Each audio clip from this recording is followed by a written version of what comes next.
So we are about to analyze Precious. And hold on, I'm about to prove how this, it came out of Lee Daniels' mouth already. Like, Lee Daniels already said that Precious is a comedy. Well, he said it was a comedy. I don't understand how you release a movie as a comedy and then say, oh, well, now it's been released and all that, so it was a comedy before and now it isn't. Like, do you understand how absurd that is? Like, you don't make a movie and intentionally deliberately make it, set out to make it a comedy, and then once the movie is released you change your mind and say, oh no, it's not a comedy anymore. That's like coming out with Resident Evil and making a horror film.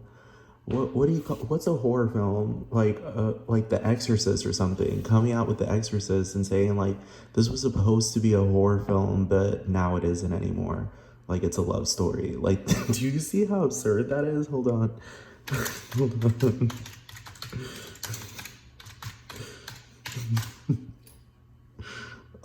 Hold on, let me find where he said that, because he did mention that in a in an interview. Hold on. And all of this is drama. Him and Monique and Oprah and all of them, they didn't get in no damn fight.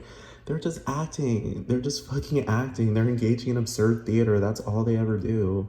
That's literally all they ever do. Engage in absurd theater, absurdism 24/7. Like, they can't stop. They can't stop. Hold on, let me find where he said that. There's an article of him talking about how Precious is like, do you understand? Look, for example, okay, this is on essence.com. This is on Essence. Why do you have to state this? If the movie is straightforward and to the point and makes sense to the point, why do you even have to state this? Why do you even have to state this? And the real meaning of Precious, that means that Precious is ambiguous. It's not to the point, it's vague. So you wouldn't, for example, somebody who's just watching that superficially would think that it's just like a real, like, kind of like events that took place in reality type shit, but then you realize it's a whole ass fucking comedy. Hold on, give me a second. It's a fucking comedy. Hold on, let me find where he said that.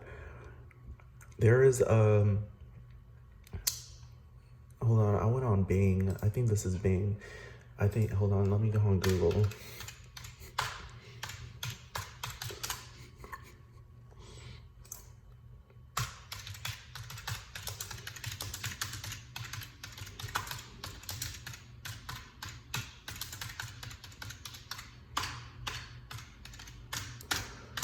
Hold on. Let me find this. All of this other stuff. Like, do you see this? Do you see this? Do you see how this is funny? The audacity of Precious. Like, how would that be if it's a documentary, you know, and you know, like, events that happen in real life, there wouldn't be an audacity behind it. Like, do you understand? Like, hold on. Like, do you see? This is nonsense. Like, this is funny. Like, they're trying to make it seem like they're having to handle, like, multimillionaires are having to deal with, like, disrespectful white people and they're still oppressed regardless of what happens. Hold on. Let me find this.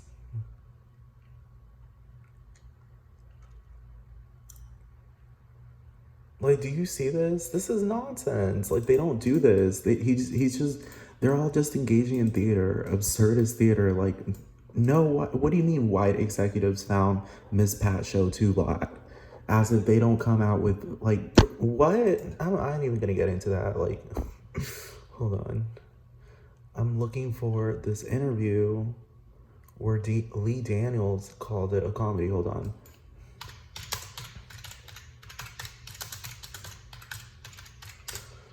Let me see.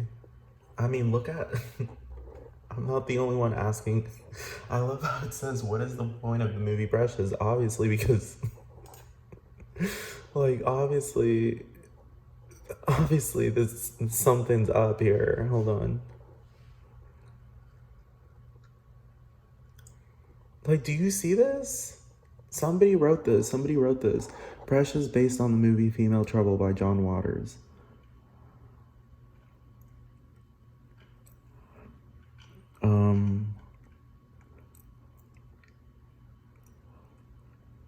Hold on, let me find this.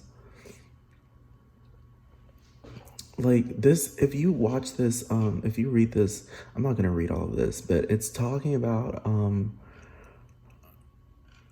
on, how this is just like practically a comedy, dude.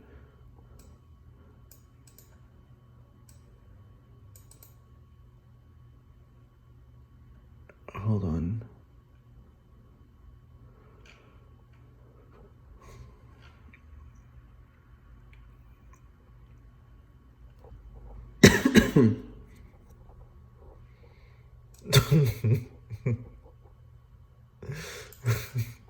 I fear that Precious offers some audiences a similar kind of extreme exposure that makes them feel they've learned something real when they've really just been put through a manipulative, melodramatic ringer. Like, do you see? Like, it's so absurd. This movie is so absurd. It just makes no sense. Like, hold on. The movie strategy from the beginning is to dump one or two sensational bombshells on us at a time, usually in the form of revelatory expositional dialogue. Meet Precious, an obese and inarticulate black girl who lives in poverty with her mother in Harlem. Precious is illiterate, and her mom berates her, throws objects at her, and kicks her. And she once had a child by her father who raped her, and that child, now being raised by a grandmother, has Down syndrome, and they call her Mongo, as in Mongoloid. Oh, and she's currently pregnant with a second child by her father. And did we mention that the father has AIDS, and Precious is HIV positive too? And like, it says Sapphire says she based her novel on memories of people in Harlem in the 1980s. All of them, apparently. This is one hell of a composite character, throwing everything into one story, even if each individual thing is based in reality, does not necessarily make for a tale, even a fairy tale that works as drama, better as comedy. Because it's just ridiculous, dude. Like, it just makes no sense. Like, it just makes no sense. And then it says, like, Mother Mary delivers a dramatic speech, which is this one right here. The one, hold on, this one that I'm about to get into and analyze for you, just to show you how ridiculous and out of line and out of touch. Like, I don't even think, really, truly, and honestly, like, I don't think Sapphire was being serious. I think she's trolling about like these accounts that happen in Harlem, because it's just, this is so outrageous that it makes no sense. Like, not even stupid people say that shit. Not even mentally retarded people say that shit. Trust me, because I have life experience. I've been around way too many crazy people, and at this point, after watching this, crazy people make more sense than this bitch. Crazy, mentally ill, schizophrenic people, all of those types of people, they make so much more sense than this bitch. Hold on. Mother Mary delivers a dramatic speech. We know it's a performance, whether she says it's true or not, about how her husband molested their young daughter while they were all together in bed, and he was sucking milk from her teat. Even though she'd long since stopped breastfeeding the girl, her man kept her milk coming, and she was jealous of the baby for stealing her lover. Do you see this? Jealous of the baby.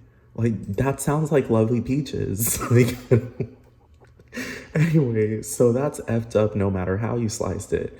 And like, it's just so fucked up that it makes no sense. Yet she defiantly, serial-comically maintains that nobody should judge her.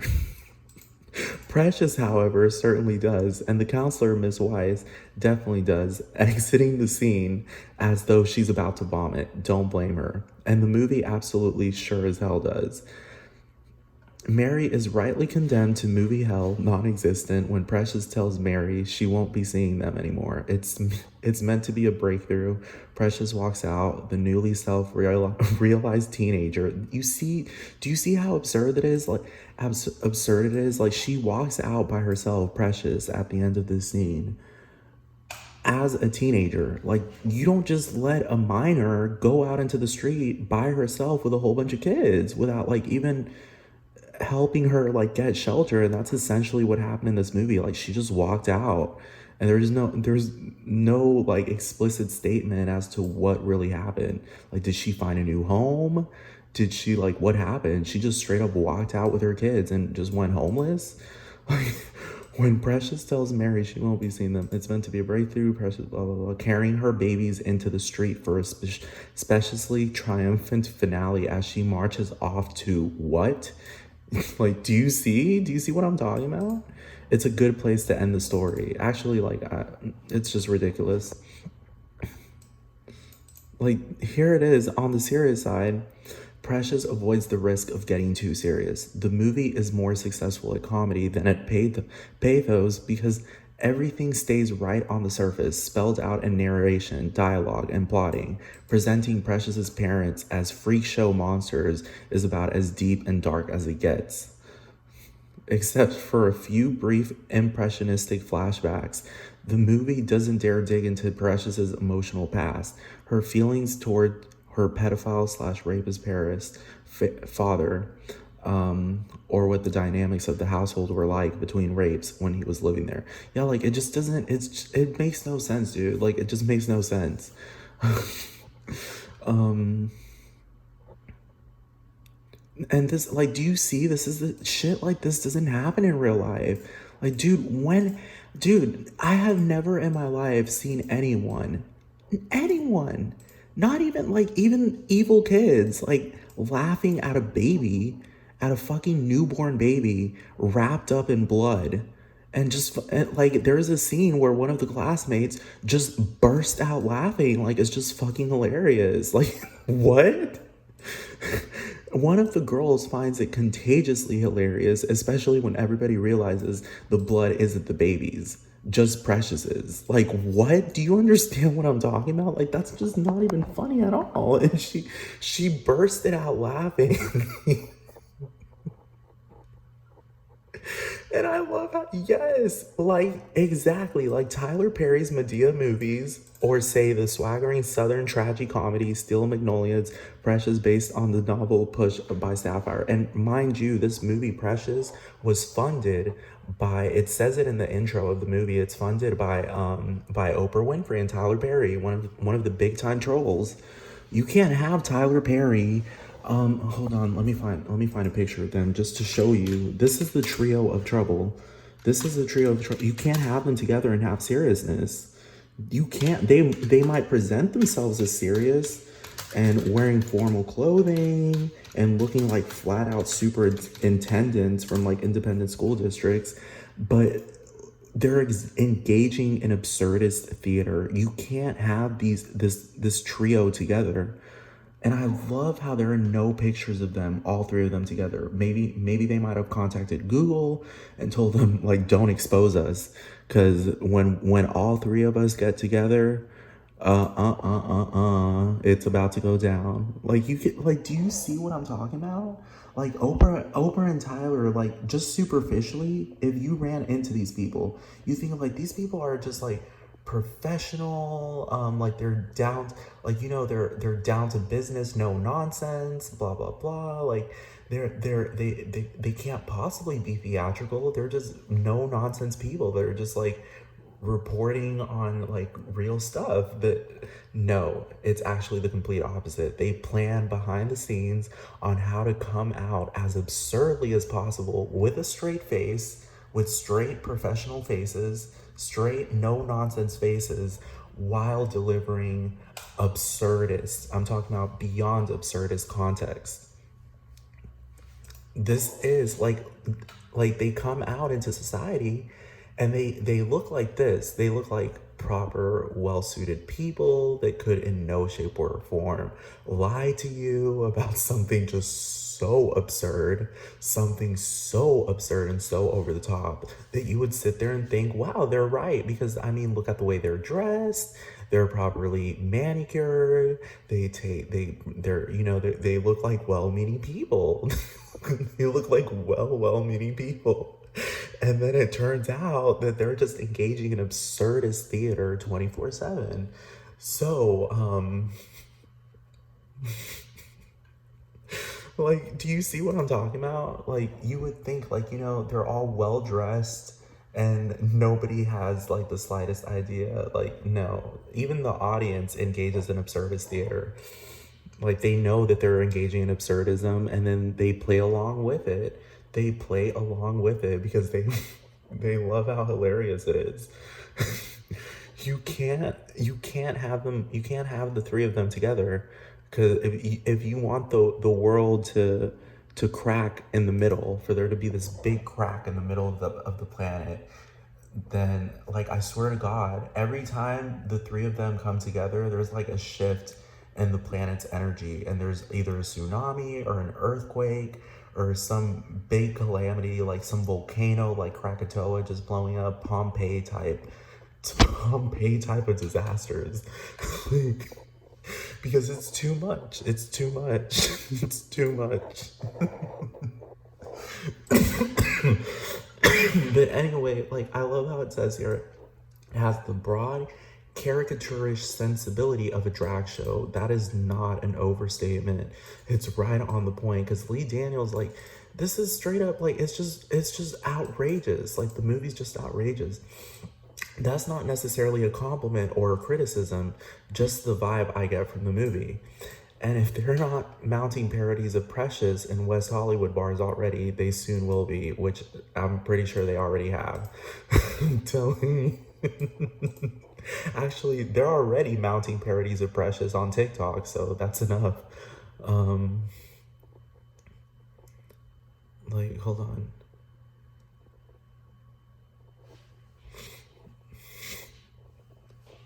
Like, do you see what this, do you see, like,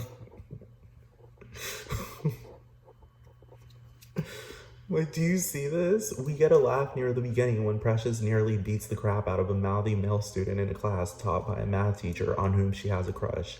He later comes alive in a photo album and flirts with her in a scene borrowed from Gus Van Sant's My Own Private Idaho. Like, do you see how absurd this is? And I love how it says this. Precious, though a victim, is no helpless wallflower. But like Dawn Davenport's daughter in Female Trouble, her bullying mother has convinced her that she's intellectually retarded. And like, obviously she isn't, because you hear throughout the entire movie that Precious is like talking to like, she's narrating her life, and she's talking about how she had an A- in school, and then like the principals would be talking about how she was like the brightest math student, but she would always run around throughout the movie talking about she can't read or write or what. Like, it just makes no sense. Later, Mama throws on a wig and a floral print outfit for an interview with the welfare lady.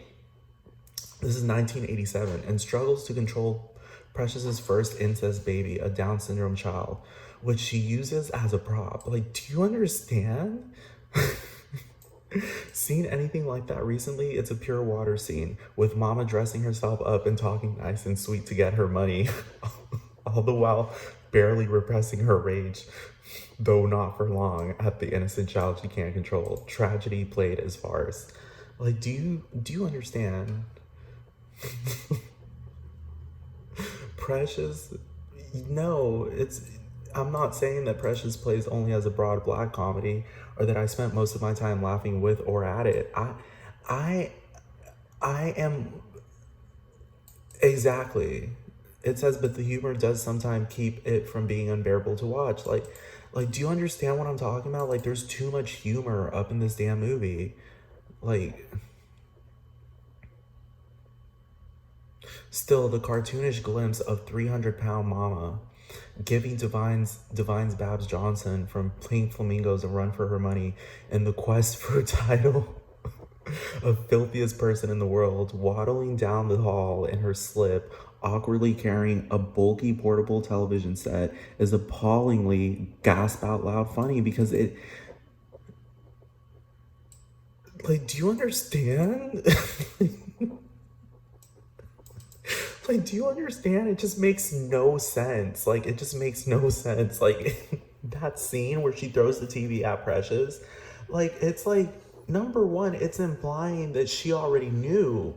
Monique's character already knew that Precious was at the bottom of the stairs. Even though they were like 7 feet, they were like in the top floor, like 7 feet up. Like, do you understand what I'm talking about? Like, it makes no sense. It's like, it's as if she knew. Like, if you see that scene, it just makes no sense. Cause she walks outside, and not only that, like, she gave Precious like a good like minute or two to go down the stairs. Cause I'm telling you, like, being like 600 pounds, carrying a baby, and walking down that fast, like, she must have taken like at least 5 minutes to go seven fucking stories down the fucking stairs. Maybe 8, maybe 9 stories, who knows? Like, that wasn't very clear, but you could clearly see that they were high up. You could clearly see that they were high up. So that means that she knew that Precious was going to be at the bottom, but not also that. She knew that she slipped and fell and was at the bottom, like, trying to recuperate herself. So she took advantage of that to immediately get that TV, because you see in that scene that she literally, like, she literally like waddles down the hall, but she like does it fast. Like, she waddles fast. Like, this all happens in like the midst of like 20 or maybe 10 seconds. She like practically kind of not, she doesn't run, but if she would have ran, she would have ran. Like, she was on that level to go and drop the TV on Precious, which she just magically knew was at the bottom of the stairs, recuperating herself because she just fell on her head. Like, do you understand how that's funny? Like, it just makes no sense. Like, it just makes no sense. And then for Precious to dodge the TV on time, being like 600 pounds, like, she had the reflexes.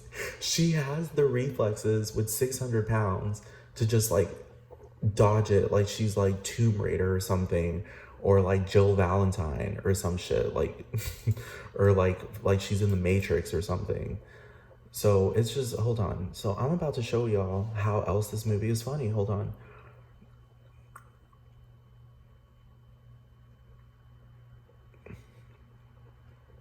But there's hold on. I'm gonna find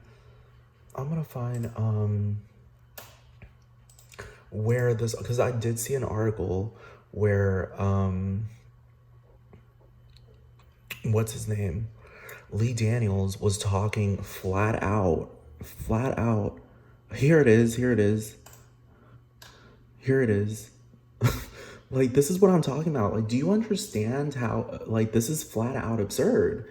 Like, it says, in conversation, Lee Daniels, the director and provocateur on the afterlife of empire, the limits of woke culture, and why Precious was really a comedy. Like, do you see how absurd this is? Like, what do you mean was? What do you mean was? What do you mean was? Do you mean that like y'all directed the movie? Y'all had everything prepped. The movie went out. It was released. Everyone saw it. And then down the line, like, y'all changed your mind and said, okay, it's not a comedy anymore. Like, what do you mean was a comedy? Because y'all already released it. Like, what do you mean? Do you mean that it was supposed to be funny before y'all like copied, I guess, like, try to as best emulate the script from the original book, Push by Sapphire? Like, what do you mean? Like, do you mean y'all like, what do you mean? What do you mean by that? Like, what do you mean? How do you associate this movie that's supposed to be like this like horror film of like this girl getting just abused nonstop, and like associate that with having even being close to being a comedy? Okay, we get the gist. It's a comedy. Okay, it's a fucking comedy. Okay, like, hold on. I'm about to look up the word comedy.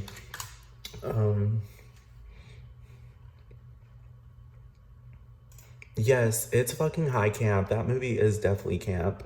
It's definitely high camp. It's not even just regular camp. It's high camp. Like, I can't. I love how it's called black humor too. Obviously, this is black humor. What else?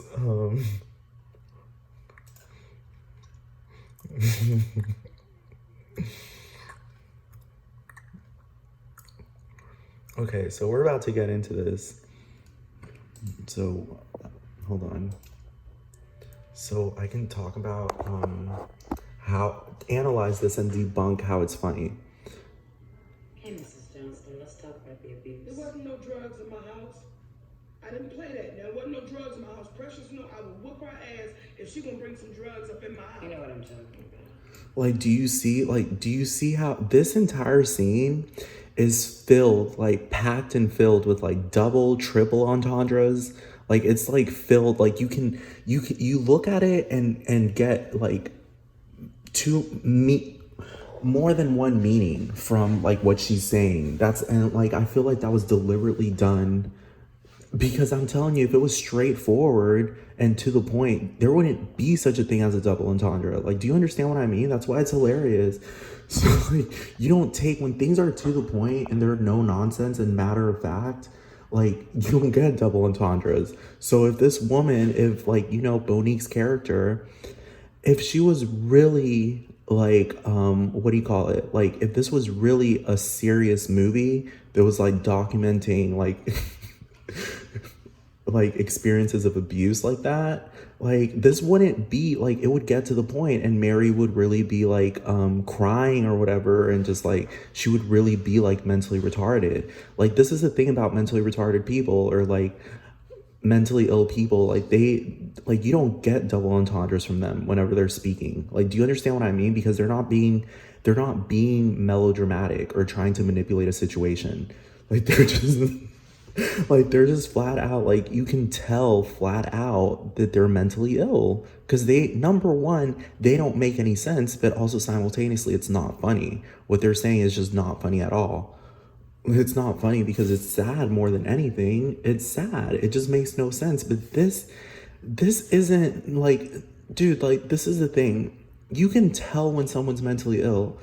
This is the part, the context behind this movie shows that like the welfare office would be showing up consistently to her home for years, decades, and they could never tell that she was mentally ill. Like, do you understand what I'm talking about?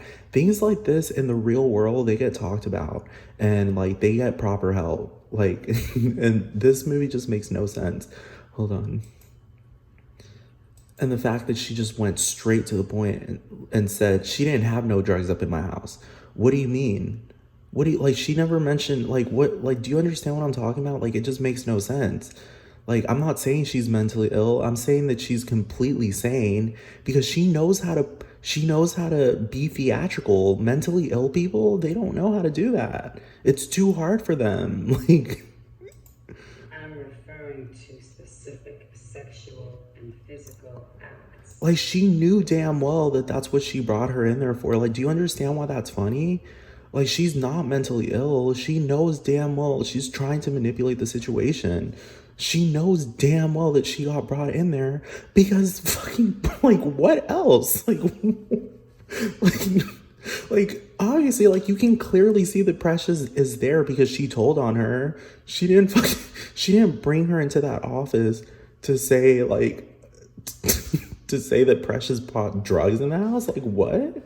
Like, Involving Precious. Why you ain't say that? Yes, that. like she knew. What you want to know? According to Precious file. And then she says, "What you want to know?" That, do you see how funny it is? Because like she knows that it's bad. Obviously, she knows that it's bad because throughout this movie, you can tell that she puts on a persona whenever the welfare workers show up to the home and plays it off as if she's just this really kind mother and blah blah. She knows that she's being bad. That's why she puts on this act whenever, like, do you understand what I mean? Like, she knows right from wrong. She's not mentally ill. Now have 2 children by your boyfriend, the late Carl Kenwood Jones, who is also her father. And then, like, do you see, like, now she's stressed? Like, do you, this scene right here, hold on, like, look at her face. Look at her face. Children by your boyfriend, the late Carl Kenwood Jones, who is also her father. Like, do you see her face? Like, her face clearly screams, like, like seriously, come on, like get to the point and just like stop talking to me about that. Like seriously, this isn't even like, why are you even talking about that? Why are you even talking about that? Like it's not even relevant. Like this is annoying. Shouldn't have been brought up. Has been brought up before, like, and you're bringing it up again, and like it just doesn't matter. Why are you even bringing it up? Like that's literally what her face is saying. Yeah. This is accurate. Yes, Miss Weiss. Like she's like, do you see how she replies to her? Like in this tone of like, I mean, like what, why? Like, why are you even asking that? Like, it's not that big of a deal. She's just gotten raped consistently to the point that she already has 2 kids from the dad. And the entire context behind it, the fact that Monique, like this is the context behind the scene. She called the welfare office despite knowing and having evidence that Precious was raped from her father and her mom is responsible as well and complicit in the abuse. And and instead of the welfare worker having called the police so that the police would be there by the time Monique's character shows up, like, do you understand what I mean? Do you see how absurd that is? Like, she didn't even bother calling the police so that they could report this and arrest her. Hold on. It's know why you're here. You've been calling this office. And this part right here. It's know why you're here. You've been calling this office saying you want to be reunited with Precious and your grandchild. Now, She asked her, she's like, I just need to know why you're here. You've been calling this office. Like, do you see how absurd that is? She's asking her, she's like telling her, I need to know why you're here. But then she goes on to tell her why she's there. Because she's been calling this fucking office and now she's fucking there. Like, do you see what I'm talking about? Hold on. you're here. You've been calling this office saying you want to be reunited with Precious and your grandchild. Now, I really need to know what's going on in that home. Miss Weiss, I understand. And the face Precious does, like, do you see? This is what I'm saying. This scene right here is jam-packed. Like, every 5 seconds, there's just something that's so out of line and so not proportionate at all with reality. It just makes no sense. Saying you want to be reunited. Look at her face. Look at her face. Now, I really need to know what's going on in that home.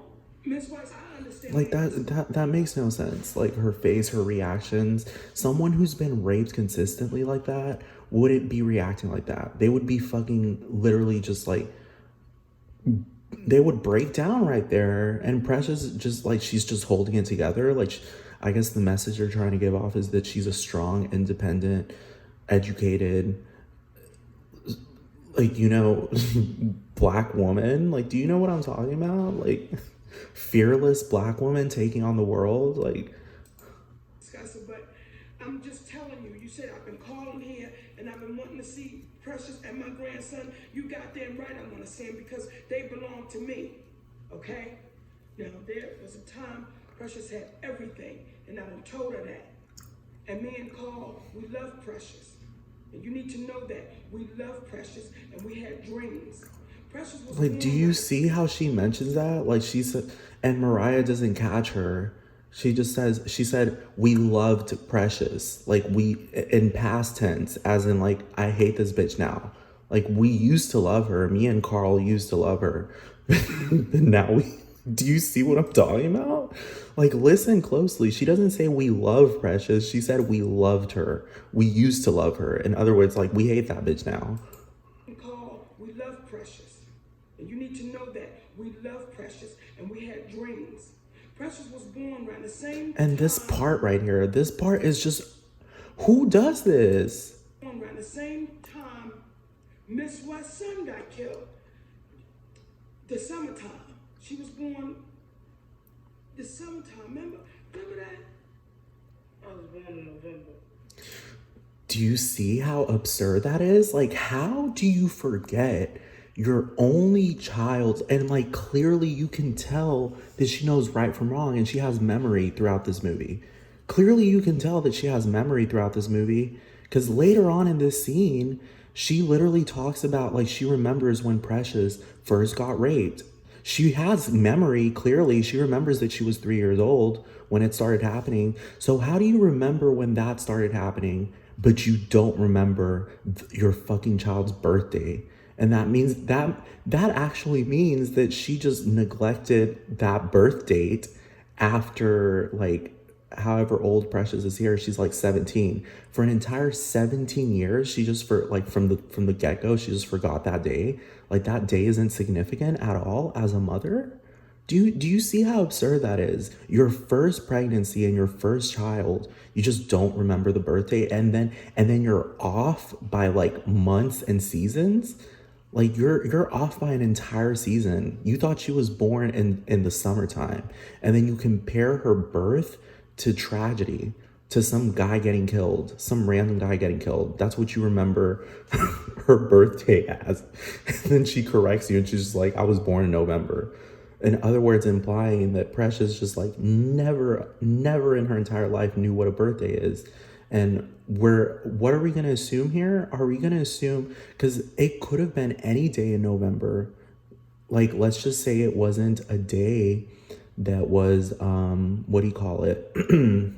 A day that was outside of of Thanksgiving week. Let's just say she was born in like November 2nd.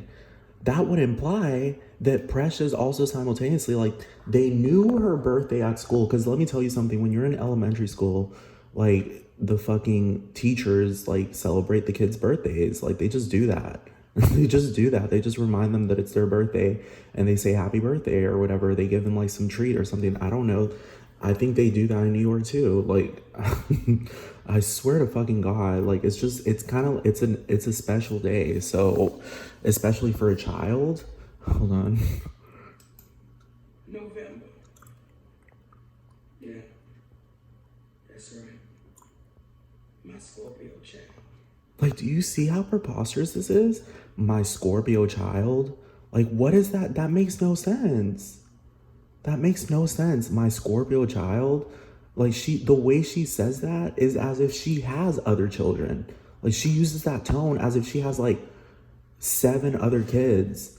And Precious is like, she remembers now. She's like, oh yes, my Scorpio child. Like, now I remember. Like, do you see what I'm talking about? Like, that's absurd. You know, Scorpios, they can be tricky. And I'm not saying that they lie. I'm not saying that. But you just gotta watch it. Like, do you see this? Do you see this? Like, then she resorts to using astrology and horoscopes as a way to like manipulate the situation. Even though, like, I'm pretty sure she's fully aware that like 99% of people like don't follow astrology. So why does she think that's going to help her at this point? Like, do you see what I'm talking about? And then she tries to manipulate it and make it seem like this minor is tricky. Like, I'm like clearly in my late 30s or my early 40s, like trying to compete against a full-blown minor that's been obviously getting raped in my home, and I've been doing absolutely nothing about it. So let me use horoscopes as a way to manipulate this situation. Like, clearly she knows better, because I mean, look at her. She clearly looks like she took a shower before she even went there. Like, do you understand what I mean?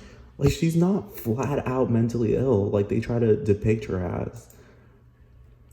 Can we talk about the actual acts of physical and sexual abuse that occurred in your household? When it first began, where it happened, and how did you respond?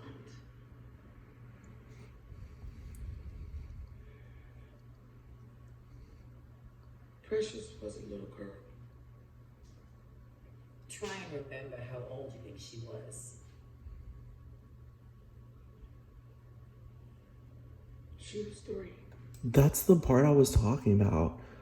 Like, she has the memory to remember that literally she was 3. Like, she has the memory to remember when she got raped, but she can't remember her birthday? Like, what?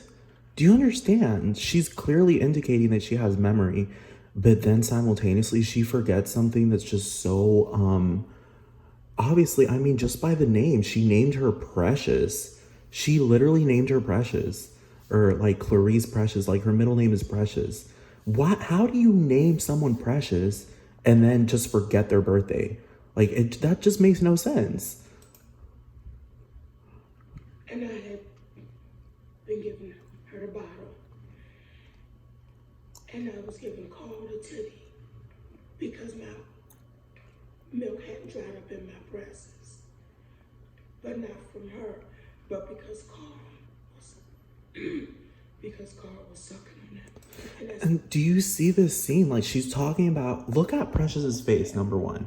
This is why it's absurd, because she's giving her this look right now. Like she's more shocked at the fact, she's beyond shocked. Like you can see the shock in her face. You can see the shock in her face that she's looking at Mary, her mom, as if like she's just completely insulted, like her dignity's been insulted, and she's just been revealed this new information that is so much worse than having been raped by your dad consistently to the point that you have 2 children from him and simultaneously getting beat by her every single fucking day to the point that you're unconscious and getting raped by her as well.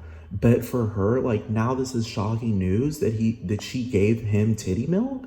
Like she's like, do you see what I'm talking about? Like she's speaking as if like her face looks more like someone who hasn't been raped, who hasn't experienced any of this, and she's only getting revealing information at this point, and she's shocked.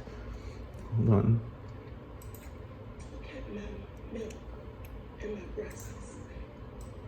And I thought that was for hygiene. Do you see how absurd that is? She thought that it was for hygiene. She thought that it was for hygiene, giving the grown man breast milk instead of the baby. Like that makes no sense. Did what my mother told me that I was supposed to do with my child. So that's what I did. And you're sitting up there and you're trying to judge me. Like, do you see what I'm talking about? Like, number one, like, what? Like, she blames it on her mom, and you can clearly see, like, hold on, let me show you, like, her mom in this movie clearly has prudence. Like, she knows right from wrong, evident right from wrong. Hold on.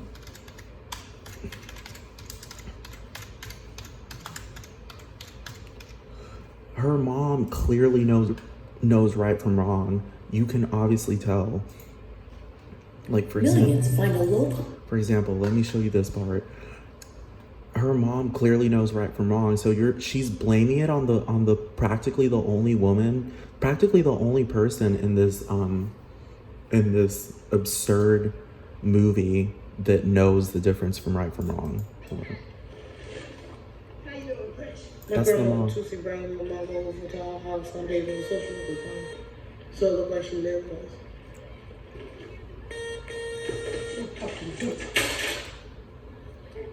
You see what you did? God damn it. Then my mother get the monies and the food stamps for me and my Who mom. is it? Social media. Why didn't you tell me that bitch was coming so fucking early? Wait, come get my wig. Come up. Look, the grandma. Look, watch. Where's my lipstick?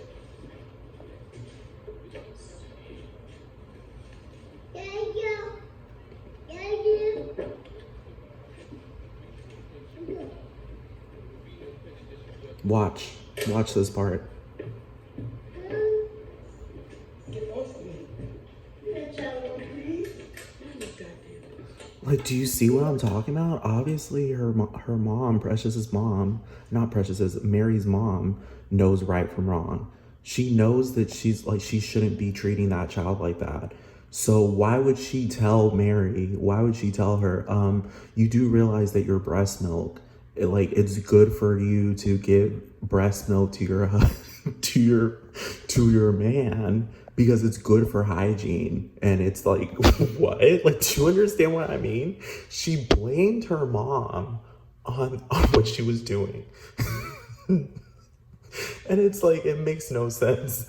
And then she's telling the social worker not to judge her. And then the social worker, instead of flat out saying, I am judging, like, you know, someone who makes sense would, like, a good social worker would say, I am judging you because you literally, like, you don't even have the right to even be speaking right now. Like, you flat out, like, you're about to go to prison. There's evidence against you. Like, instead, she's just like, I'm not judging you, okay? Like, she's treating her like she's a child. Like, that's what you tell a child that doesn't know better. I'm not judging you. Like, I'm just trying to figure out what's going on. Like, that's what you tell a child, not a fucking 40-year-old fucking woman that clearly knows how to manipulate it. Clearly, you can tell that she's trying to manipulate a situation more than she's just flat out mentally ill. I'm judging you, but you're asking me for money and you're asking me to be reunited with your But grandson. Miss Rice, I don't like you looking at me like that. You got this bitch looking at me like I'm some kind of fucking monster. We don't talk like this in my office, I okay? didn't want her sucking behind him because that was nasty. And the things Her that he face, did, like, it was just nasty, Miss Rice. like, her face is not indicative of someone who's been like a minor like that that's finally getting released from this evil would break down. They wouldn't just sit there calm and collected with like this high sense of dignity that you'd find in like a fucking like 50-year-old congresswoman. Like, do you understand what I'm talking about? Like, I had a man and I had a child. And I had to take care of both of them. Okay? like that makes no sense. Carl, She has to take care of a man? Like, what? It makes no sense. to touch my baby because I would lay my baby. I would lay her on the side of me on this pillow. And it was pink. Like, this is too It dramatic. had this little white writing on it and it had her name. Because she was precious. And I would lay my baby on that pillow. And Carl would be laying.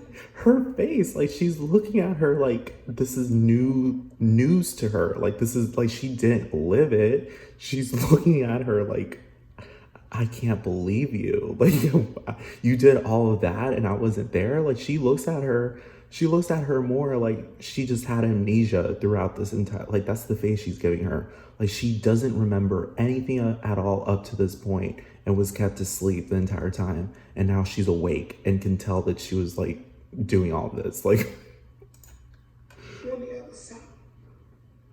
And then we would start doing it. and that's nasty. Like, that is just nasty. Like, who does that? Who has sex in the same bed as an infant? Like, why don't you go and put, and obviously you can tell that they had a pretty big home for New York City. Like, they clearly had like a 2-story home.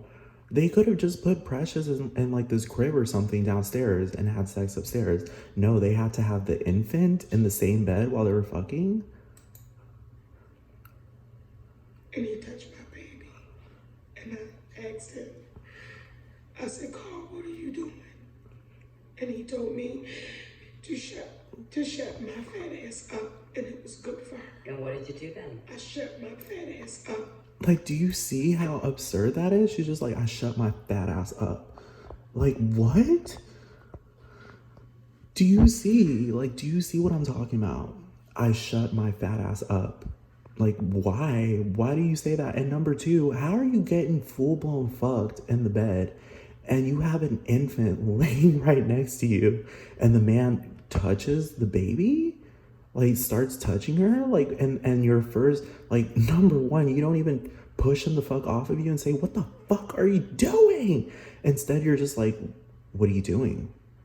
Like, do you know what I mean? Like, the way she worded it was more like she was like, what are you doing? Like, why, like, kind of like jealousy? Like, do you know what I'm talking about? Like, why are you touching her? Instead of like, are you trying to like bring her into this? Like, do you know what I mean? Like, what?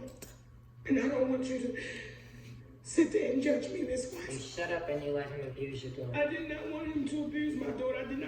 to hurt allow her. him I to didn't hurt want her. him to do nothing to her. I wanted him to make love to me. That was my man. And now she gets to that absurd shit. She's just like a fucking 3-year-old. A 3-year-old was laying down, and then you start crying, talking about that was my man. Was my man, and he wanted my daughter. And that's why I hated her, because my man, who was supposed to be loving me, who was supposed to be making love to me, was fucking my baby, and she made him leave. She made him go away. So whose fault was And it it's then? this bitch's fault, because she let my man have her, and she didn't say nothing. She didn't scream. She didn't do nothing. Do you see that reaction? Do you see this reaction? She's just like, well, obviously the bitch is crazy. And she didn't scream. She didn't do nothing. So roasting. Like, this is so beyond absurd. Like, this is so beyond even camp. Like, it's just too absurd. Like, she's over here claiming she like, number one, why is the social worker asking her whose fault was it then? Like, you don't ask that question. Like, what? That's a question you ask like a fucking like 5-year-old that just had no idea what the fuck was going on.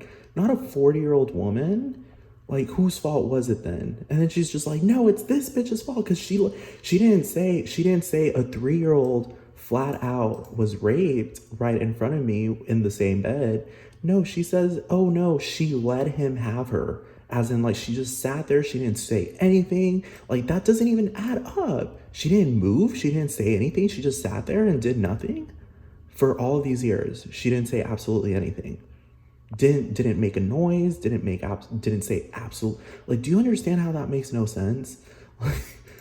She told you I did to her. Who else was gonna love me? And this has like the double entendres I was talking about. Why is she talking about who else was gonna love me? Like, that can be taken two ways. Like, like she means like, who else was gonna love me? So I needed Precious. So I needed Precious to eat my pussy, because there was like a scene where she like forced her to eat her pussy. Or she's claiming like, I'm too ugly and nobody would ever, outside of Carl, nobody else would ever love me. Like, bitch, that makes no sense. You are flat out in the middle of New York City. Like, bitch, you ain't out in the middle of fucking like the outskirts of Fairbanks, Alaska, like 200 miles away from Barrow, Alaska. Like, bitch, you're not in the middle of fucking like Nome, like the outskirts of Nome, Alaska, like 3 or 5 hours away from civilization, in the middle of literal fucking nowhere. Like, do you understand what I'm talking about? With like no car, no transportation, you're trapped there all the time. You don't have internet. Like, do you understand what I'm talking about? Since you got your degree and you know every fucking thing, who was gonna love me? Who was gonna make me feel good? Who was gonna touch me and make me feel good? And like, that's not a proper reaction. Who was gonna touch me and make me feel good like that? And she made him go She away. starts crying? She starts crying at this monologue instead of being fucking pissed? Like, do you understand what I'm talking about? So when you sit there and you write them fucking notes on your pad about who you think I am and why I did it and all of that, because I did that. And she's just like agreeing with her. Like, do you see how that makes no sense? Now she's like, it just doesn't make sense. Now she's agreeing with her, like, you're right. Like, I understand what you, what? Like, what? And then she's giving her this glare, like, bitch, like, this is all your fucking fault. Like, do you even see how absurd this is? The people And this part right here. from each one to each one, they had Like, they called me. do you see that look they give each other? They give each other this look like, see, I told you she was crazy. Like, you see, I wasn't lying. Like, it's not so much like Precious is looking at her like, I want to get out of here. She's evil. She's hateful. Like, oh my God, I'm breaking down because like I'm a minor and this has just been going on for far too long and I'm just ready to get out. No, she gives her this look like, you know, like this, like like more like she told Mariah's character that Mary is crazy, and she's like looking at her and practically saying like, you see, I told you she's crazy and she make no damn sense. I told you that. Like, now there's your answer. She crazy. More than like, I was raped, I was tortured, beat, abused. Now I have kids from incest and blah blah blah. She's just giving her like this look, like more like, I'm ready to just get out of here because like she's obviously crazy and like she makes no sense. And I'm the one here with dignity. I'm the one here with honesty and the one that makes sense. And I'm just like, she's just being annoying at this point. Like, do you understand what I'm talking about? Like, They told me that my baby was writing poems. In fact, you know what? Wait a and they minute. talk like, she says they told me that she was writing poems. This is like a 17-year-old girl, and they're talking about like poetry. Like she learned how to rhyme. That's like what you learn in like pre-K and fucking kindergarten. Like, do you understand what I'm talking about? Like,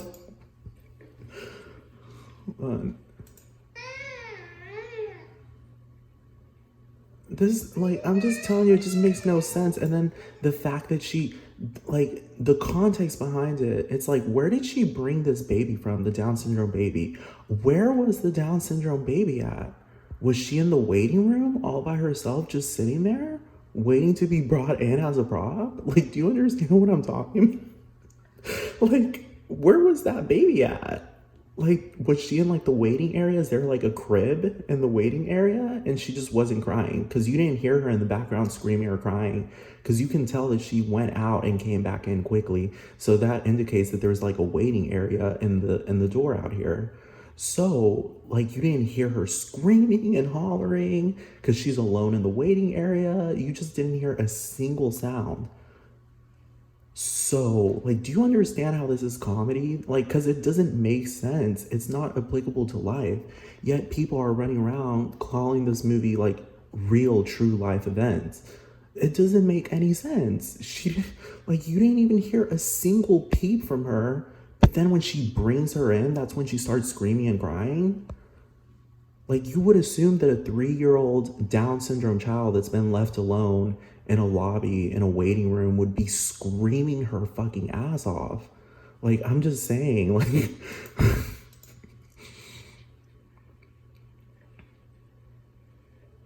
and she brings her in like all tenderly after she just confessed this horror show. Miss Rice, I don't want no checks. I don't need no more money. Please, I'm so sorry. And then she's just like, she thinks she can just get away with it by saying, "Oh, I'm sorry."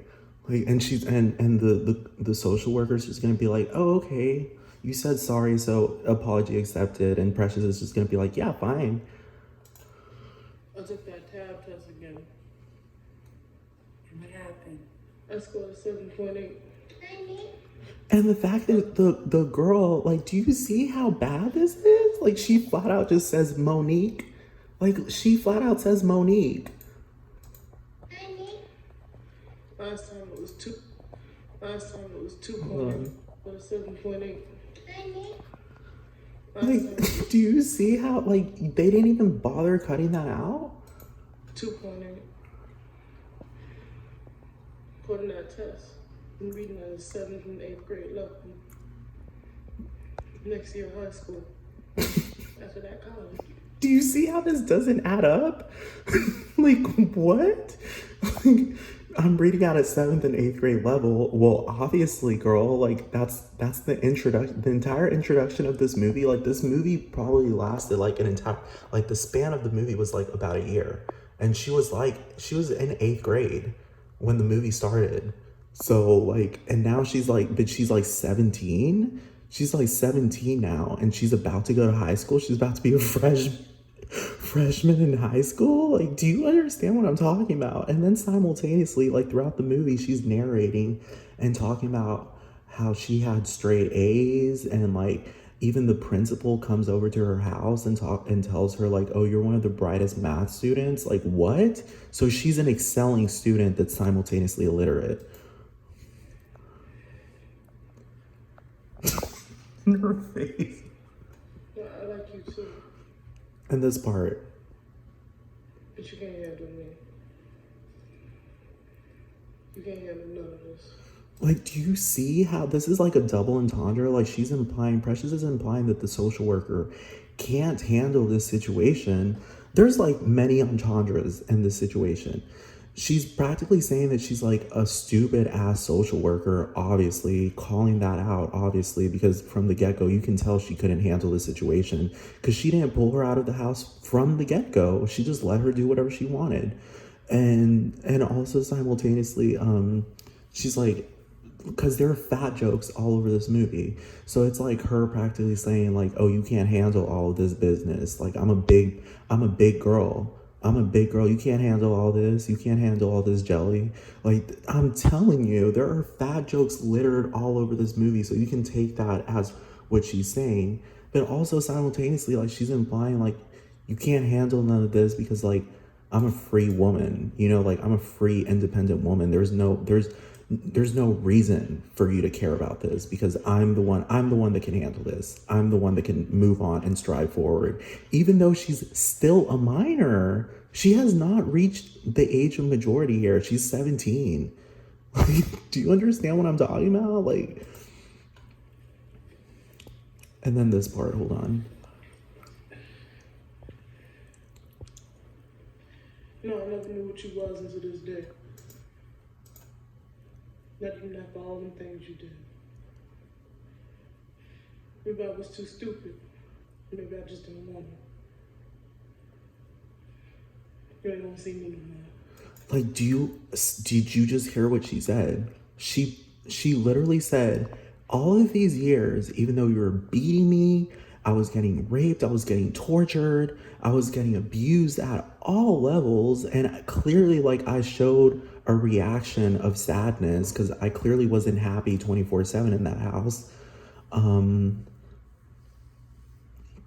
Because someone who knows that they're being abused, they're not happy 24/7 in their home. And Precious is over here practically saying that I had no idea. I literally had no idea up until today. Like, now I can move on because I literally had no idea whatsoever. Literally, I had no idea. Even though throughout this movie, she's consistently like telling people like what's going on. Like, she's like consistently telling people what's going on. And now at the very end, she's just like, I had no idea. Like, literally, like, you just opened my eyes right now. You literally just opened my eyes. Like, what?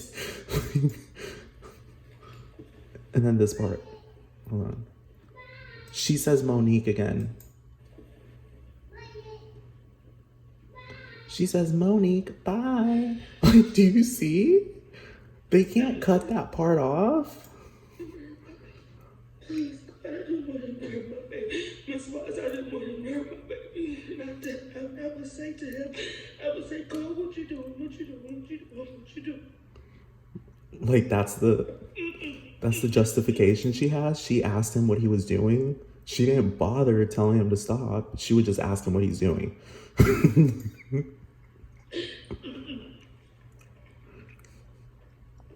you go get it back? You can do that because it's And what you this do. part, the way she gets up, the way the social worker gets up is like in like this diva way. Like, she doesn't get up in like this, I'm really about to fucking call the cops on you way. Like, she just gets up and leaves the premises like as in like, you know, I'm just gonna go into another room. Like, I'm just gonna go somewhere else or maybe go outside and smoke a cigarette because this shit was too much. I'll see you later. Like, I need you to go, and I need you to get my baby back. You told me that I could come in here, and you could get Precious to save Miss Wise.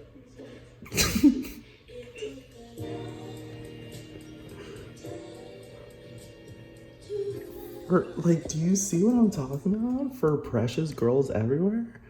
Like, do you see what I'm talking about? And then like the comments are just like preposterous. Like, what mothers like this exist in the real world? No, they don't, because this shit don't add up. It does not add up, and it's in a way that doesn't add up, that it's in such a way that makes no sense because nobody is adding up. Because it's a different story if mothers like this exist And the social workers and everyone else around them calls them out on it. Instead, they don't fucking, nobody does anything. Nobody does anything. Nobody cares. So I just have to say, I just have to call this out for the comedy that it is, because it's a comedy. This movie's a comedy. Hold on. Let me find this part. Hold on. And don't say that that wasn't intentional, because they put in millions of dollars. This movie is a multi-million dollar. How much? Hold on.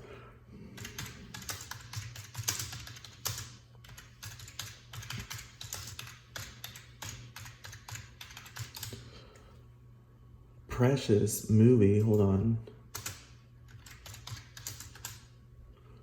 How much was it? How much was it? It was a few million dollars. Hold on.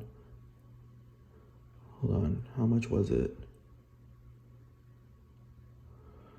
Oh my god. Hold on. Let me find this. The budget was $10 million. Dude, that's a lot of money for a movie. For you to make a blatant mistake like that. Well, not like it's intentional. This is obviously intentional. Hold on. This is obviously intentional. Hold on.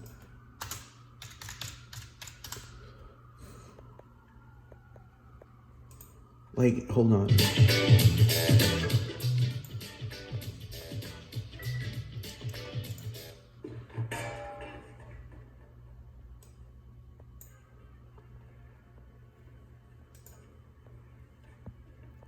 Okay, look closely. She hits her, doesn't have a cigarette in her mouth, and watch. How do you make that mistake? It's so blatant. It's so blatant. Like that's absurd. Why would you do that in a movie that's supposed to be serious? School ain't gonna help nothing. Take your ass down to the welfare. And she's yelling, dude, you can't be 16 years old or 15, however old she was in this part, in this scene, because she does progress and get older, like later on in the movie, like a year or 2 years older. Like, you don't tell, like, you have to be a fucking flat out adult to be able to get like food stamps and fucking like housing like that. Like, unless there's like a situation where I don't know, like that's dire, which is her situation. But the thing is that like her mom is telling her to go to the welfare and practically get assistance and don't not tell on her. Like, do you understand what I mean? That's the context that's behind it. Like, she's practically telling her to go take her ass to the welfare so that she can, like, I guess, move out or some shit, but with no dire, like, explanation as to why she needs to move out. Like, do you understand what I mean? Hold on. The fuck you think she is? So I guess you think you're cute now, right? Oh, ugly bitch. You should have kept your fucking mouth shut. And this part right here. Just because he gonna give you more children than he give me, you think you something fucking special? Fuck you and fuck him. Like, do you hear the context behind it? Like, it sounds like she's telling Precious, like she's letting her know that, like, reminding Precious that they're in a competition between the same man, which is Precious's dad, and her boyfriend or husband, whatever he is. And they're competing between each other as mother and daughter, as who can have the more children, who can have the most children. And Precious is currently beating her own mother. And she's winning, and that's why she's like angry. That's why Mary Jones is angry, because she's like telling her, like, you think you something fucking special? Fuck you and fuck him. And she's like sore.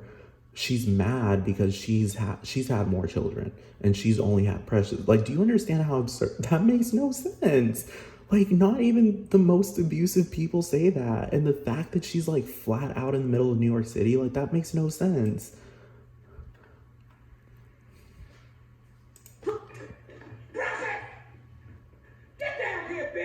And like the fact that she has like family portrait pictures around the house, like, clearly indicates that she has like love for her family. So how does that make sense? Like, how do you hate the living fucking shit out of your daughter that you want her dead and you're raping her and you're letting her get raped? but then you put up family pictures on the wall, like as if you're like this normal family. Like, You put that white bitch up in my house? Why don't you bring that bitch up in here? I didn't bring her here. Well, why the fuck did she bring that buzzer? I can't hear you, Precious. Since you got so much motherfucking mouth and you won't bring a bitch up in my house, why would that bitch ring my goddamn buzzer? I ain't telling her to come here. See, I think right now you feel like you become wait, this is just. that shit you poured in the kitchen. Trying me? You don't know what real motherfucking women do. I know the day the doctors put you in my goddamn hand, you wasn't a goddamn thing, and you had that smirk. This reminds me of Lovely Peaches. And why did she tell her, you have that smirk on your face, bitch? She obviously had no smirk on her face. She was frowning. She was clearly angry, and she's over there claiming that she had that smirk on her face. And like before, like throughout this, she's like telling her, and that shit you pulled in the kitchen, I should have fucked you up. Like, what is she even talking about? She didn't pull anything in the kitchen. All she did was run up to her with a pan and try to fucking smack her upside the head with it. She was just standing in the kitchen. Like, do you understand what I'm talking about? And like I said earlier in this video, Mary clearly has a memory. Like, she clearly has a memory. So she's just like, it just makes no sense. Like, she's just looking like it doesn't even, like, it just makes no sense. Like, it doesn't even add up to the point that, like, it doesn't even seem like it's abusive, because it's like, it doesn't make sense. Because usually abusive people are like, they're like doing that for a reason. Like, there's some type of reason that they're being abusive. This bitch is just flat out just doing it for no reason whatsoever. It just makes no sense. There's no logic behind it. And clearly she's not mentally ill, so it doesn't add up. Because mentally ill people, they can't hide their mental illness. You can't hide your mental illness. That's why, like, do you understand what I mean? Okay, so anyway, I'm done with this. I'm done with this. I just had to bring this forward and just flat out call out the fact that this man flat out said he's the director of the movie. He is the director of the movie. He flat out said Why Precious was really a comedy. So he's indicating that either before the book was written and the script was written, it was intended to be a comedy, but it did not end up being a comedy. Or he's indicating that after the script was written, after the scenes were made, after the movie was published, after everything was released, after it was already in the theaters and everyone already made their commentary on it and gave their feedback on the movie, that is when the entire cast and crew of Precious decided to flip it around and tell everyone, well, it used to be a comedy, but now it's not. Now it's serious. Like, do you understand what I mean? Like, you don't just do that. That's like Dave Chappelle running around and telling everyone, well, those things used to be jokes, but now they're serious.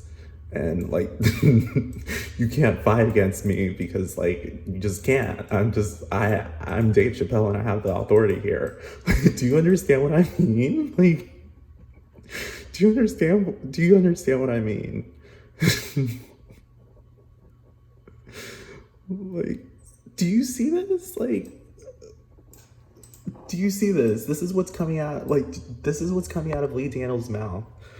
Like, obviously he's a troll. He loves trolling. He loves high camp, high absurdist theater. Like, it's just obvious. Like, it's just obvious, dude. And Monique loves that. Oprah obviously loves that. Hold on.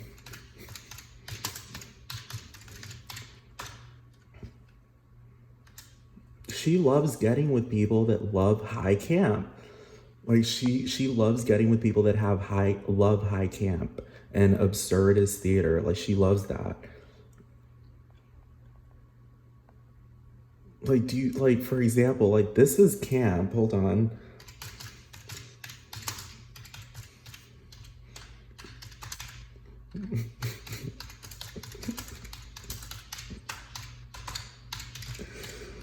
Like, this is camp. Like,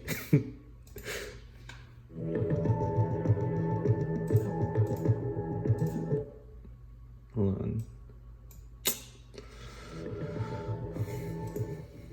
I believe that you believe this is your time to turn this around for yourself.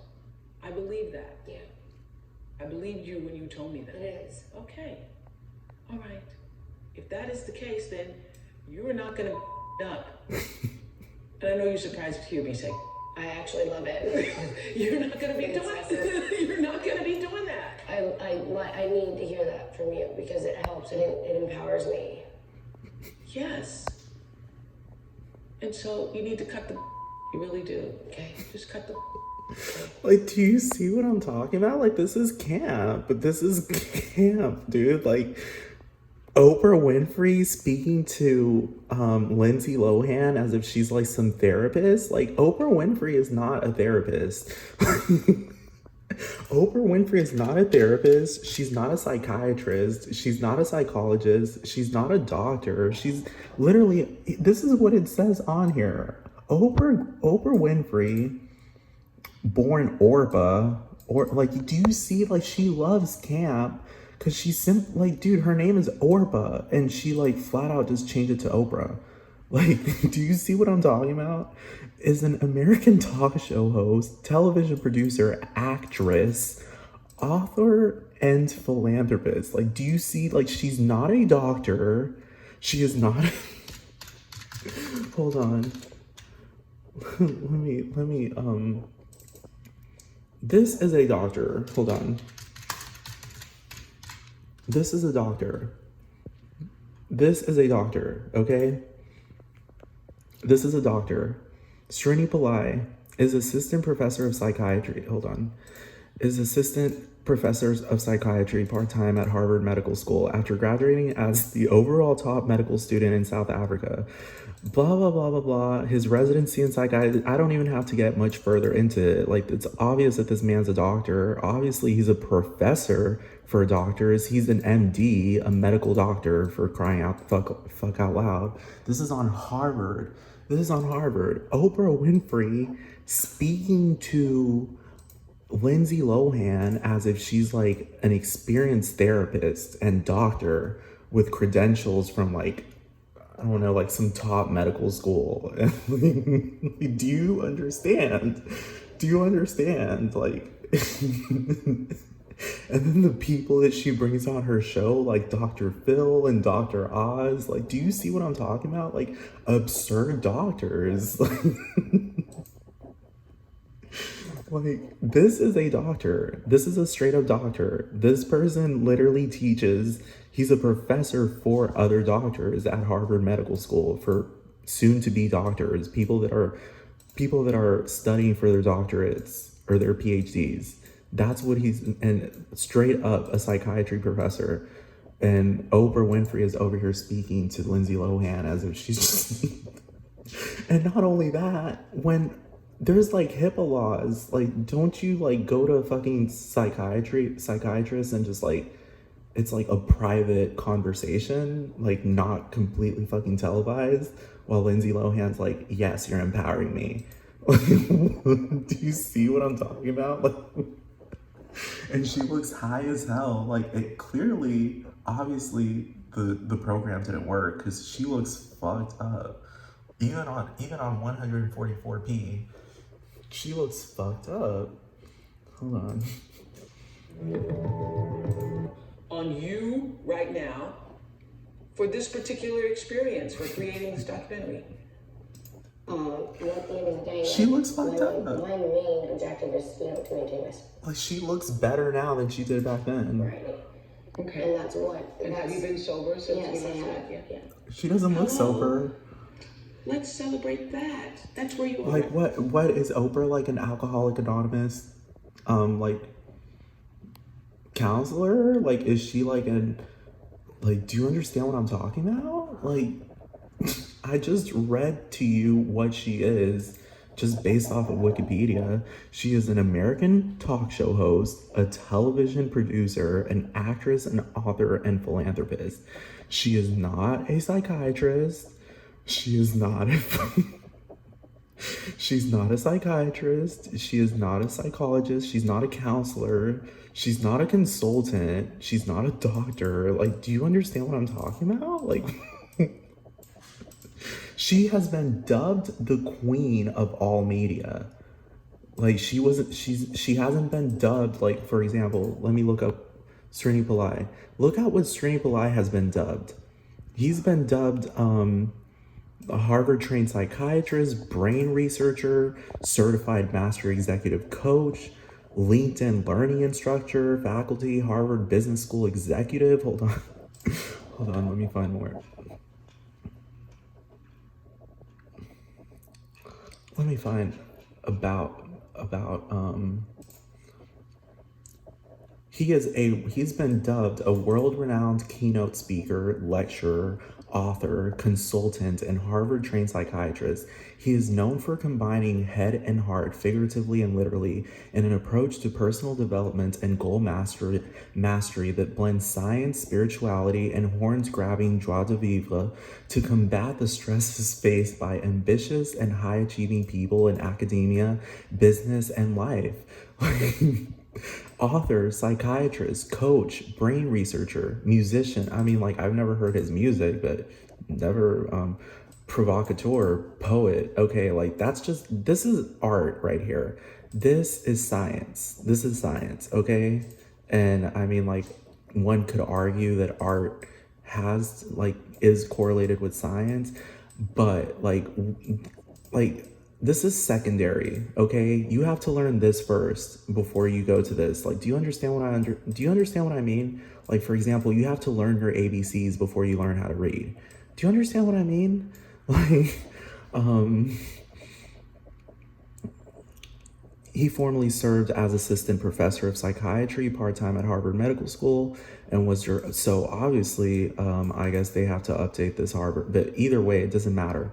He's still a fucking, not Oprah Winfrey. Like, do you understand what I mean? In addition to his work in psychiatry, Srini has also consulted regularly for the past 10 years to companies that invest in biotechnology to assess medications and various illnesses, including cancer, heart disease, and stroke. Srini has a talent for translating complex research findings in psychiatry for consumption by the general public in print and through radio, television, and the web. He enlightens and inspires with equal measures of insight, humor, and deep human compassion. Oh, this is anywhere near. Like, do you understand what I'm talking about? Like, this is the person who should be looking at Lindsay Lohan and telling her, you need to cut the bullshit. You need to stop. Like, obviously you know that you're wrong. You beyond know that you're wrong.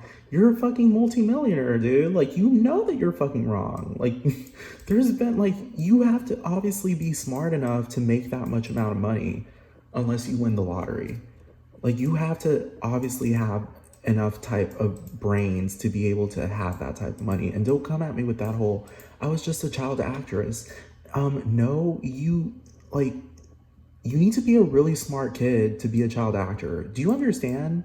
Like, I'm just saying, like, how you resort to going with Paris Hilton and doing all these drugs and all that nonsense at well into your adulthood. Like, that shit makes no sense. That's stuff that like teenagers and fucking like 12-year-olds fucking do, dude. Not fucking grown ass women. Like, do you understand what I mean? And then she tried pulling that shit. Like, this is high camp theater. She tried pulling that shit at the Oprah show where she said, I'm just a kid. I'm still at age 26. Bitch, no, you aren't. No, you are not. I know I just got out of track, but I'm just talking. Hold on.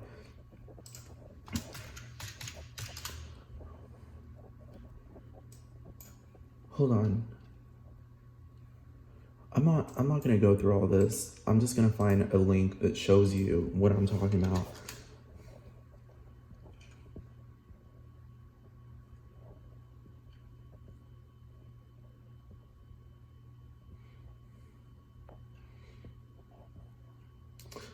You have to watch this interview. I can't find it right here, but you have to watch this interview right here. This one right here. Hold on, not that, no, but the full one. The Lindsay Lohan full interview 2012. Because she literally says on here that she, and you can clearly, I mean, you can clearly tell that she's not stupid as a child. Like, you can clearly tell that she has, like, her shit together as a kid. So how the fuck do you lose your shit, like, in your adulthood? Like, that shit makes no sense. So you were a prudent child. You knew how to behave yourself as a kid. But then you get, like, what? And then the excuse is, like, oh, I had to let loose. No, you didn't. Behaving yourself isn't a bad thing. Like, it's, like, I'm just saying, like, it's just not a bad thing. Hold on. Hit a wall, just tired. When I spoke to Sean, I had said, Like, I love how she looks better in this interview than in the other, after she's been called out, like, later on she's called out and told to cut her bullshit, and now she looks better here. Like, how does that make sense? But anyway, this is the interview where she sits there and she looks at Oprah flat out in the face and she says, I'm still a kid. I'm only 26. What are you talking? No, you aren't. Let's look up the definition for kid. Let's look up the definition for a kid. Hold on. What does kid mean? A young goat, blah, blah, blah, blah, blah, blah. Hold on. An inexperienced person or one in a junior position. Bitch, you are not inexperienced. You're a full-blown grown woman. And simultaneously, you obviously didn't show signs of inexperience as a child because you were a full-blown child actress.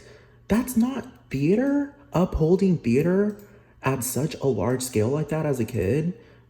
Obviously, you need some type of experience. I couldn't have done that as a child. I didn't even know how to properly read. And you're over here remembering entire scripts at like age fucking like 7. Like, do you understand what I mean? Like, hold on.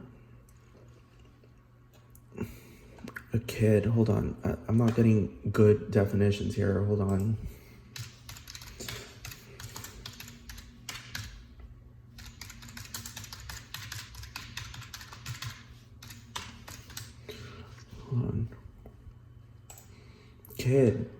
A young person, especially between infancy and puberty. A person not yet of the age of majority. She's obviously not a fucking child. She was 26 when she said that. 26, 4 years away from being 30. Like, bitch, you are grown. An unborn or recently born person. Bitch, no.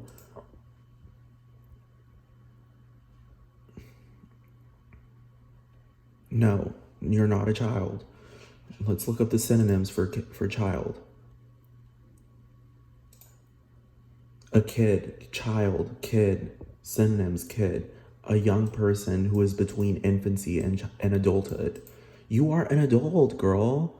You are not a juvenile. You're not a baby. You're not youth. You're not a youngster. You're not an adult. And there's nothing wrong with being an adult. Like, being an adult is great because you get to call out nonsense and like simultaneously have the understanding, the experience to still hold your ground even if nonsensical people are fucking attacking you. You can still, you clap back, but you clap back brutally and harshly, as opposed to when you were a kid, you would probably cry. Do you understand what I mean? Like, now it pisses me off, as opposed to, like, now it pisses me off because I'm like, y'all should know better.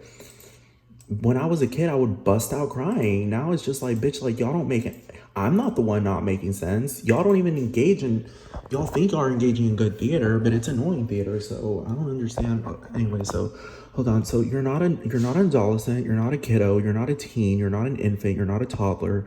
You're not a youngling. You're not a kitty. You're not a newborn.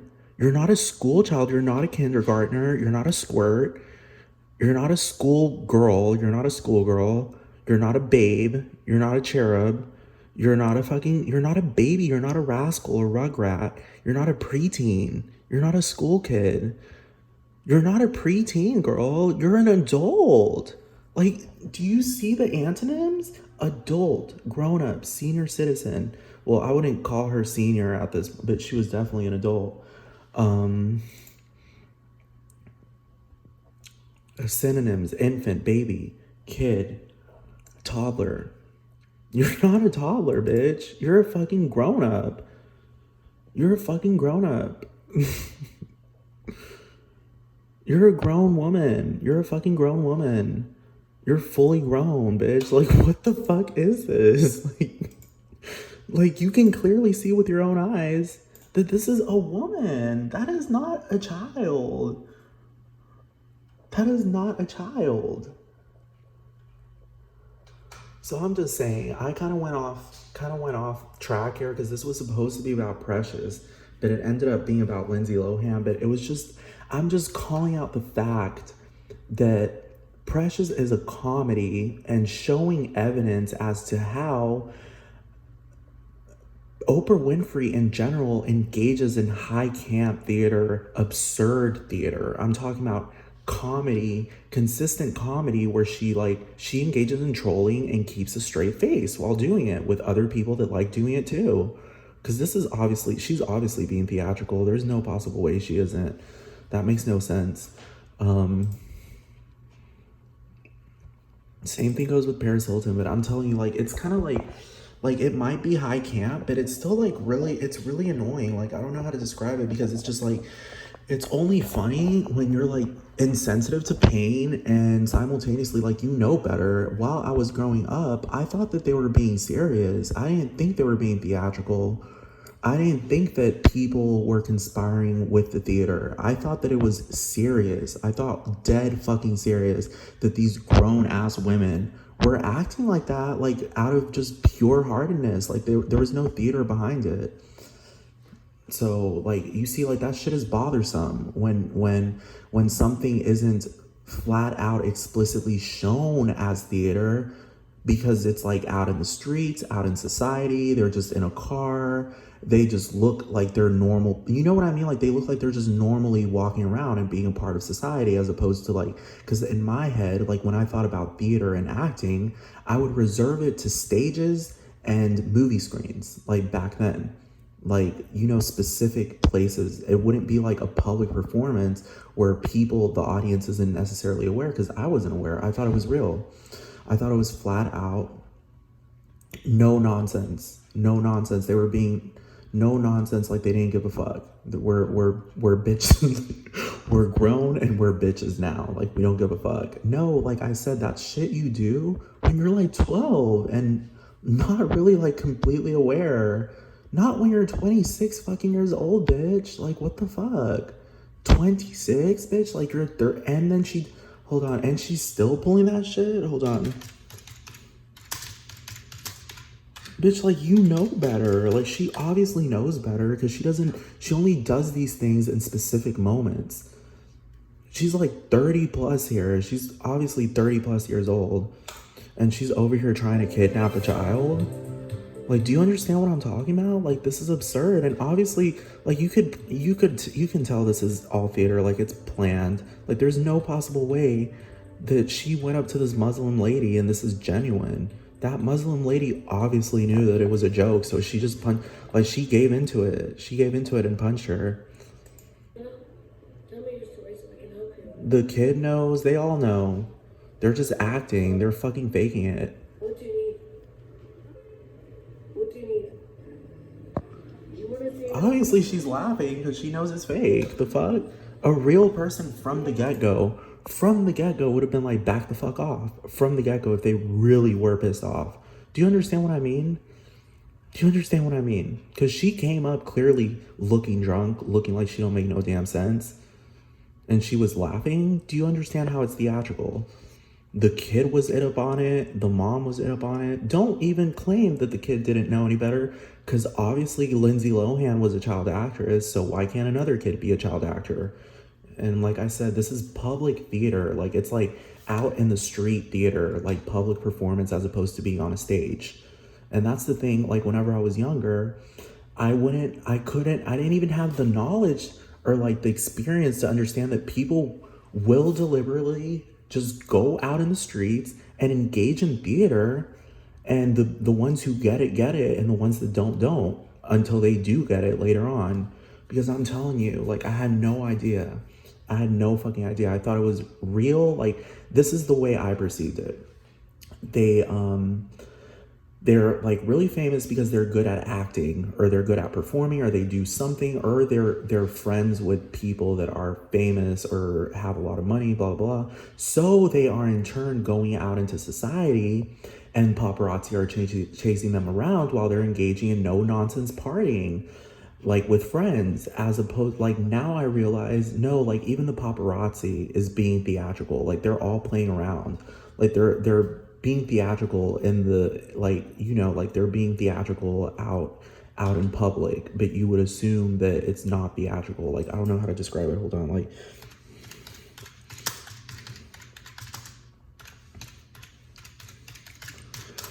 Like this is theater. This is theater, dude. Like, I read somewhere online too that these people, there are specific companies that you call when you're a celebrity or when you're famous or whatever, and you call them and tell them to go meet you here and there, to take pictures of you. So while you're walking around, like, dude, like they make it seem like the paparazzi's just stalking them 24/7. It's all theatrical. That's supposed to be the whole, because we have rights, dude. We have rights. Otherwise, these paparazzi would be clearly illegal. So I'm just saying, like, they would clearly be illegal, but she's trying to paint it. It's all theatrical. She's trying to paint it as if she's being followed everywhere she goes. Everywhere. Doesn't matter. She can't hide. She's just being followed everywhere she goes, and trying to make it seem like she's running from the same people she personally called, or her team called and told her, like, hey, Paris is about to leave at 5 p.m. so wait out here. Because it's too suspicious. How the fuck do they just happen to know that she's there? They try to paint it like it was more like a rumor that she's there. That's the way they try to paint it. Like somebody said it, and then the paparazzi just came out of the woodworks and just ran over there.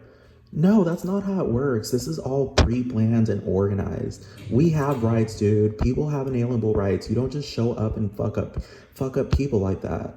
For crying out loud, when I was in New York City, there'd be celebrities walking around, and there wouldn't be paparazzi fucking stalking them everywhere they fucking went.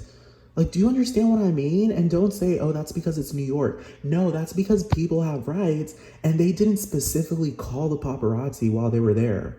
They didn't specifically call the paparazzi. That's why they were walking out in the open, and nobody was stalking them or saying anything, because why? Like, dude, we have rights.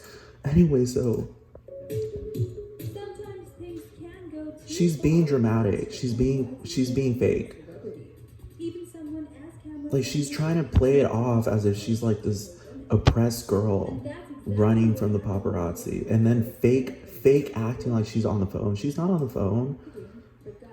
This is all pre-planned, dude. Like, this is pre-planned. This is organized. Even that lady's laughing because she knows it's fake. And then she plays it, she's like, y'all are so annoying. Like, you know, she tries to make it seem like she's overwhelmed and they just won't leave her alone. When she deliberately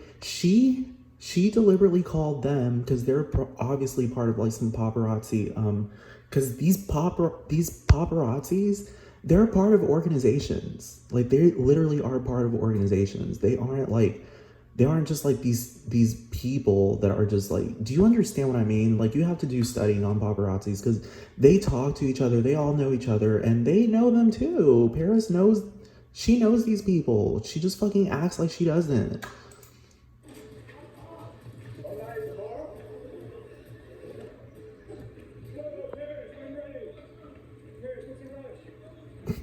Like, do you see what I'm talking about? Like, it's just...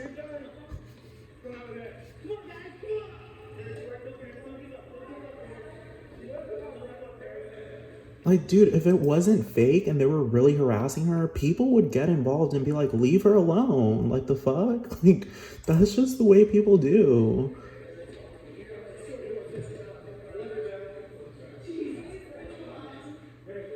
She's like, please leave me alone. They don't leave her alone because this is pre-planned. They flat out called them and told them to show up.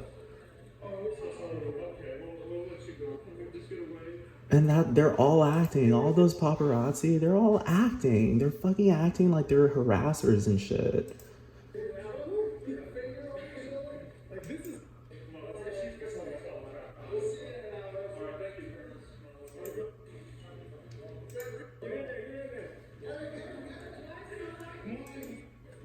Otherwise, like, if this wasn't theatrical, they would have flat out, like, passed some law that made it illegal to be a paparazzi. I'm just saying. They would have done that. If it was really, truly not theatrical, like, this would have been taken to the Supreme Court. Like, there would have been, like, some big, like, there would have been plenty of lawsuits. And I'm talking about plenty of lawsuits that it would have, something would have been done, hold on.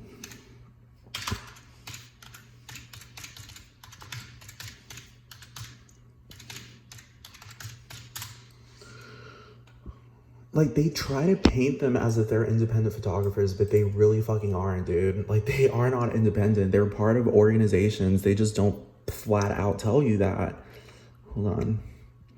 They're part of organizations. Like, they have, like, they might not be out in, like, flat out in the public for everyone to see, because then the theatrical aspect of it would die. Do you understand what I'm talking about? Like, they have to paint them as if they're independent photographers that are just, like, hungry for money, that they don't give a fuck about these people. All they're trying to capture is, like, their moment of falling, when that's not true, because, dude, everyone has inalienable rights. Like, you don't do that to people. You don't do that to people. And there are a lot of famous people, for crying out loud. Hold on. Let me think who is extremely famous and doesn't get pictures of that taken of them everywhere they go. Okay, for example, this person. Hold on. She's an extremely famous woman. And I bet you 100% that she goes outside and walks around anywhere freely, and she doesn't have paparazzi hoarding her. Like, do you understand what I'm talking about?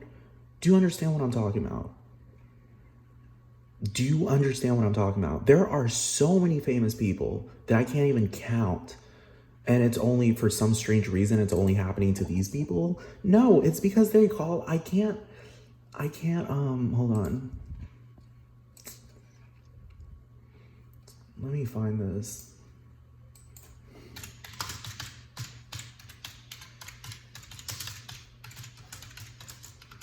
Yes, they do. Yes, they do. Yes, they do. Yes, they do. Yes, they do. Yes, how the fuck do you think the paparazzi know everywhere that they're fucking at? Because they call them, or they have their fucking they fucking have their companies call them, like their team call them and tell them where they're gonna be at. They already know they're gonna fucking be there. Otherwise, like, dude, seriously, like, who sits there and waits at an airport for a fucking celebrity? Like, I don't. The fuck? There's too many people. There are way too many people coming out of a fucking airport. Look, for example, 10 celebrities who called the paparazzi on themselves. These paparazzis, they might be perceived as independent photographers, but they all know each other. They interact with each other. I'm just saying, like, they're not independent. I'll just leave it at that. Lindsay Lohan. Okay, you can already deduce if she's doing that, then Paris Hilton is doing it. They're close friends. Paris Hilton, Britney Spears, Lindsay Lohan. If they did that, seriously. There was once a time that Britney Spears couldn't even leave her house without being hounded by the paparazzi. Yes, because her team, this was deliberate. Otherwise, it would have been illegal. Like, she would have had every legal right under the Second Amendment to open fire upon them. I'm being serious. She would have had, if she was literally being harassed, she would have had every right to open fire on them, but she is acting theatrical and acting like she's helpless and has no rights. And she's just like this helpless, famous person that everyone's trying to get at, blah, blah, blah. And like, she's so lucky, she's a star, but she cries, blah, blah, blah. Like, do you understand?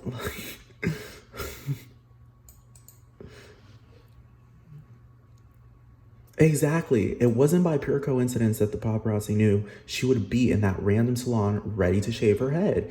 Dude, seriously, like, look at the context behind it. According to the owner of the salon, Britney's bodyguards had tipped off the paparazzi of where she would be, which allowed them to get those infamous pictures.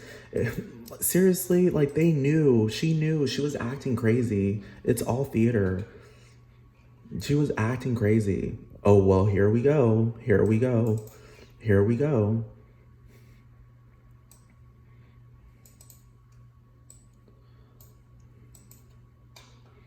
There were times that the photos were staged. They were all staged. What are you talking about? All of them were staged. Seriously, like, none of this shit is fucking genuine. Like, there's no pop. If it was genuine, she would have really been. She like, I'm telling you, like, back when Kim Kardashian was working for Paris, she would often work with paparazzi to set up photo opportunities for both Paris and herself whenever they would go out. It would get people talking about them and wondering who Kim was. It certainly worked, as Paris was everywhere and Kim went on to be the star. Bitch, goodbye. Like, do you understand what I'm talking about? Like, this is just, like, it's all theater.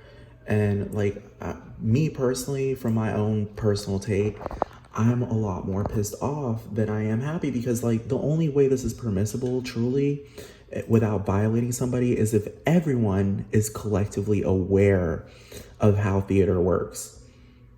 Not children. Because when I was a child and I was younger, I used to look at this and waste my time because I was trying, you know, it was more like an analysis, but I didn't have the complete information to properly analyze it and make sense of it.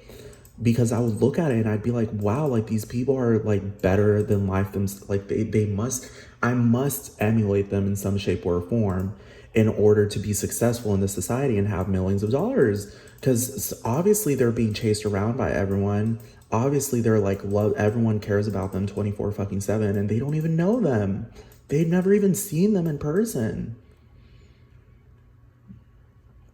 And, like, you see, this is the shit that I'm talking about. Like, it's just, like, I feel like I would have been a lot more prudent by age 18 and did the right thing instead of, you know, just seeing this nonsense. And, like, it's not like a matter of, like, I deliberately looked for this and it was hidden and underground.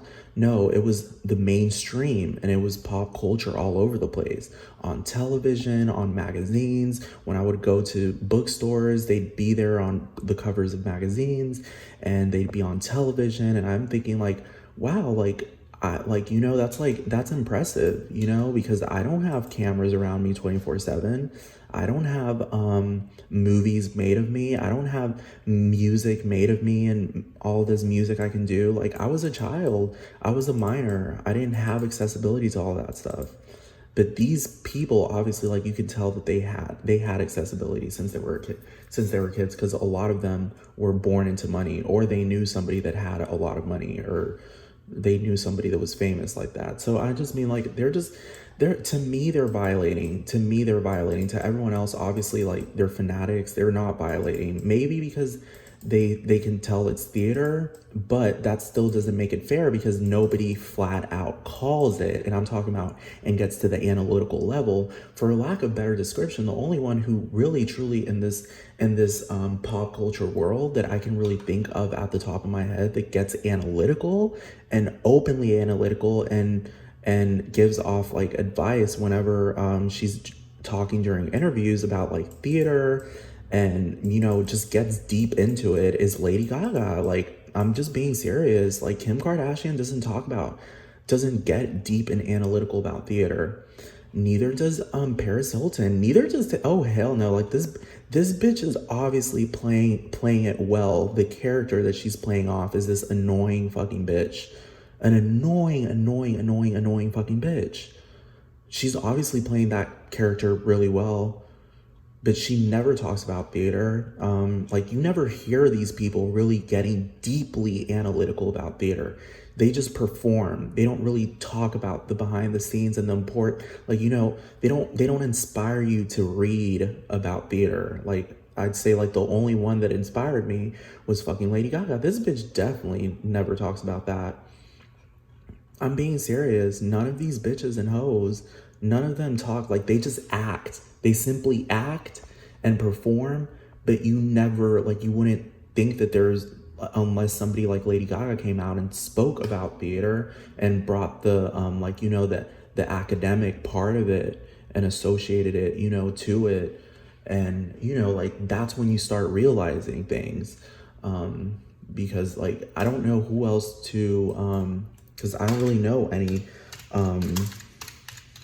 other artists that really just like got down to the whole, you know, to the whole analytical deep part of it. Like, you know, there's theater going on. Not everyone's gonna flat out say it's theater, because truly and honestly, when you think about it, if they all flat out said we're just all act like we're just being theatrical all the damn time, it would lose its spark and lose its value. And you know, like people would, like nobody would pay attention anymore. Like, or they like, it would lose the funniness of it, because, you know, kind of like when you see like the behind of the scenes of a movie type shit, like it kind of like loses the wow aspect when you're wowed from seeing it. Like I don't know how to describe it, because you know what's happening behind the scenes, as opposed to just simply seeing it on stage and thinking that it's flat out real. But she's practically the only one I've seen, like literally, like when you look at her interviews, just literally just talking about like, for example, this is a bit absurd, not Paris Hilton, Lady Gaga.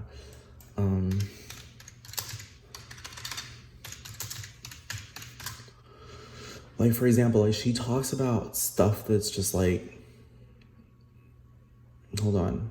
Like, do you see what I'm talking about? Like, just by typing this in, you get things that might be because this is, I already saw this interview. This interview is a bit absurd.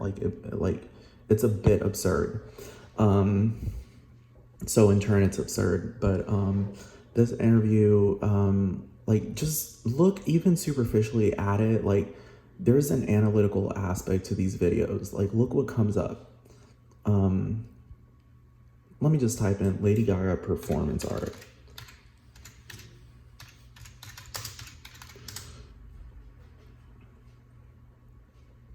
Like, do you see the words that are being used here? Like, I don't know how to describe it. They're more like scientific theater words. I don't know how to describe it.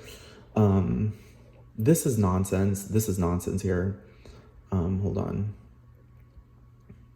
Like, do you see, like, she actually mingles with like people that are like Marina Abramovich. Like she makes you think. Like, I don't know how to describe it. Paris Hilton just pisses me off. I don't know how to describe it. Like Lindsay Lohan pisses me off. Britney Spears like is more like airheaded. Like I don't know how to describe it. Like she doesn't make me think. She just makes me like listen to music and enjoy it. That's it. I don't know. Like I feel like Lady Gaga has been more of a teacher, like an artist mixed with a teacher. Like, do you understand? Like Paris Hilton and all these other hoes like Britney Spears and blah, blah, blah. Like they haven't really been much teachers. Hold on.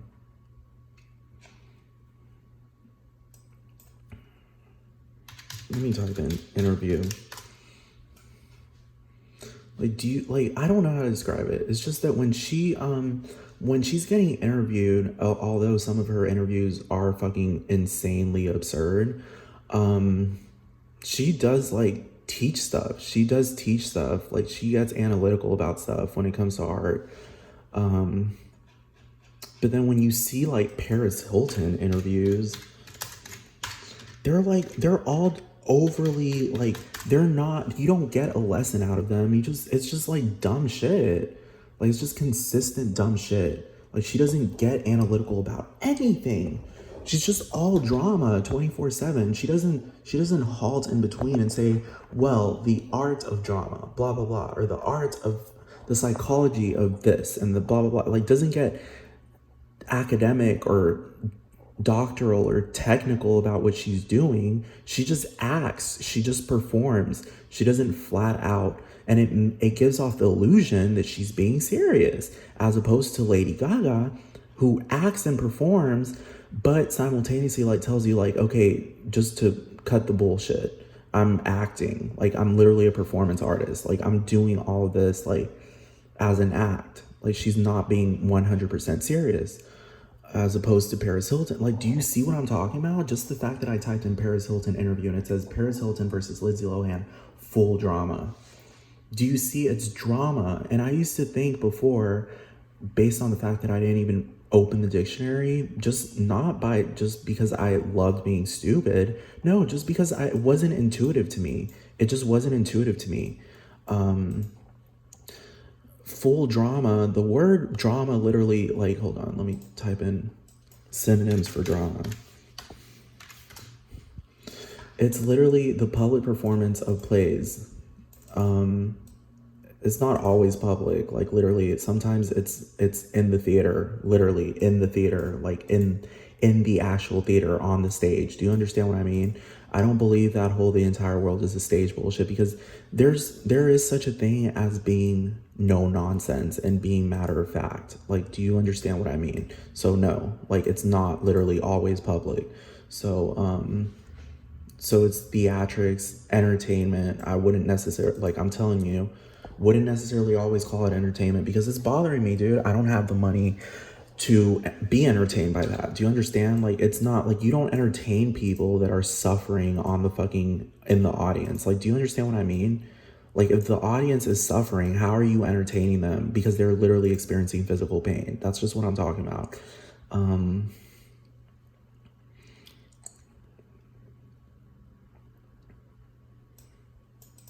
A written work in which the story is told through speech and action that is intended to be acted out on stage.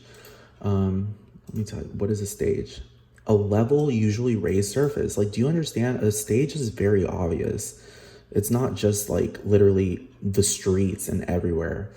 So anyway, so drama, hold on. Let's look at antonyms for drama. What are antonyms for drama? Where are the antonyms? Hold on. Let me go on here on Word Hippo.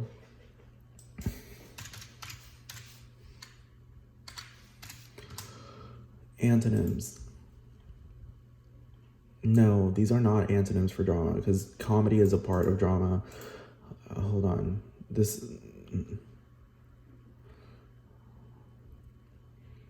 Like, do you see what I'm talking about? Opposite of a period of turmoil. Like, do you see what I'm talking about? Like, I don't really like drama. Like, I don't know how to describe it. Like, it's peace. Like, I love peace. I love tranquility. I love calmness. I love comfort. Like, these people do not. Lady Gaga, if anything, she brings more comfort despite being dramatic. These people don't bring comfort. This bitch literally has a fucking video where she's saying, look, hold on. This shit is rude. It's like, it's not an acknowledgement of me. It's rude. It's not acknowledging my dignity or respecting me. It's just flat out rude.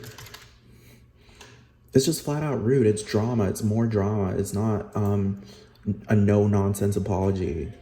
And I respect you. No, it's just flat out rude. Exposing me to like millions of people that just obviously are just as dramatic and not respectful at all. These people aren't respectful. These people aren't respectful. Here's proof. Somebody is needing acknowledgement, and instead of acknowledging them, you abuse them and just flat out ignore them. That's literally abusive. A billionaire. You don't have to. A billionaire. Or anything. Settle with these. Sorry, Berla. Listen clearly. We'll settle with these. Sorry, Berla. She didn't say sorry, Marilla. She said sorry, Erla. Let's hear it again. Who the hell else? Sorry, Berla. Sorry, Berla. Like, do you understand what I'm talking about? Like, this shit is drama. It's not tranquility. It's not hysterical. I don't like it. It's not soothingness. It's not like, it's just not good. It's just not good. I don't like it. It's not peace. It's just not peace, dude. It's not peace. Yes, here it is. Here's what I was looking for. Opposite of a fictitious narrative or story: fact, materiality, reality, truth, documentary, nonfiction. That is the opposite of drama. And these hoes and bitches, these bitches and hoes, they don't engage in that. Lady Gaga's the only one. Like, I love it because she calls herself a free bitch, but she's the least bitchy out of all of these fucking bitches. She's the least bitchy. She's not like, at least she has the decency to call out the fact that this is drama, that she is a performance artist. Like, she's deliberately engaging. She literally even mentioned in one of her interviews that she's an illusionist that engages in the absurd. She engages in absurdism. Like, literally, she literally called that out. At least she's telling the truth. At least she's telling the truth about that, because you can study that and deduce that she's telling the truth, because she does engage in the absurd. She runs around fucking like with dildos on her head. That's not normal, dude. That's not normal. Like, even fucking porn stars in general don't run around with dildos on their heads. Like, do you understand what I mean? Like, that's not a normal thing. Like, running around with lobsters on your head and rats all over your body and fucking rotting meat all over you and just like vomiting all over other people and fucking shit, like 2 inches away from shitting on stage and just throwing this shit on people. Like, do you understand what I'm talking about? It's drama. It's fucking drama. But at least she has the decency to state that she's engaging in drama and absurdism and theater. At least she has that decency, as opposed to these people that call the paparazzi on themselves.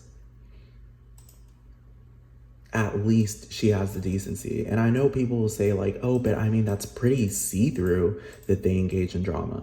But the thing is that Lady Gaga makes it very more clear and explicit and takes you into the deep analytical level of drama. And I'd say like these people are a lot more superficial, because like I said, like, you wouldn't think from the get-go that they would engage in drama outside of the studio, outside, like during interviews, for example. Like, when you watch an interview, you would think like from the get-go that an interview isn't supposed to be dramatic. It's supposed to be serious, because people want to understand what the process is and what you do and what's going on. Like, it's supposed to be no nonsense. But these people engage in nonsense and theater in their interviews. So, and I mean, Lady Gaga does that too, but at least she has the decency to give us, the analyses of what she's doing. I have never to this date have I ever seen a serious interview. Serious, no nonsense, analytical, to the point, let's talk about what I'm doing professionally interview with Paris Hilton or Lindsay Lohan or any of these other bitches, Amanda Bynes, who else? Like, I've never seen a no nonsense, let's get Britney Spears, no nonsense, let's get serious, behind the scenes, down to the point, detail. I'm talking about detail about what I'm doing. Because obviously you can't just go to school, superstar school, if you want to be a superstar or a film actor. Do you understand what I'm talking about? Like, you can't just go to school, like, because these are multi-hyphenate people as opposed to just simply actors. Do you understand what I mean? And anyone who looks at that would get very curious, because they're multi-hyphenate. They're not just simply an actor. They're not just simply a producer. They're not just simply a singer. They're not just simply a keyboardist. They're multi-hyphenate. They do a whole bunch of different things. And anyone who likes that would want to emulate it, not necessarily copy them, but at least have the skills to deliver something that's multi-hyphenate. And like, I'm just saying, like, Lady Gaga is the only one that's been no nonsense about it, but simultaneously theatrical. These hoes ain't really, all they do is just perform. That's it. They just perform. Oprah Winfrey is another one of those people. Like, they just perform. They just perform and you get it later on. They just perform 24/7 and you just get it later on. You get that they're not restricting the theater to the stage only. They take it outside of the stage. Do you understand what I mean?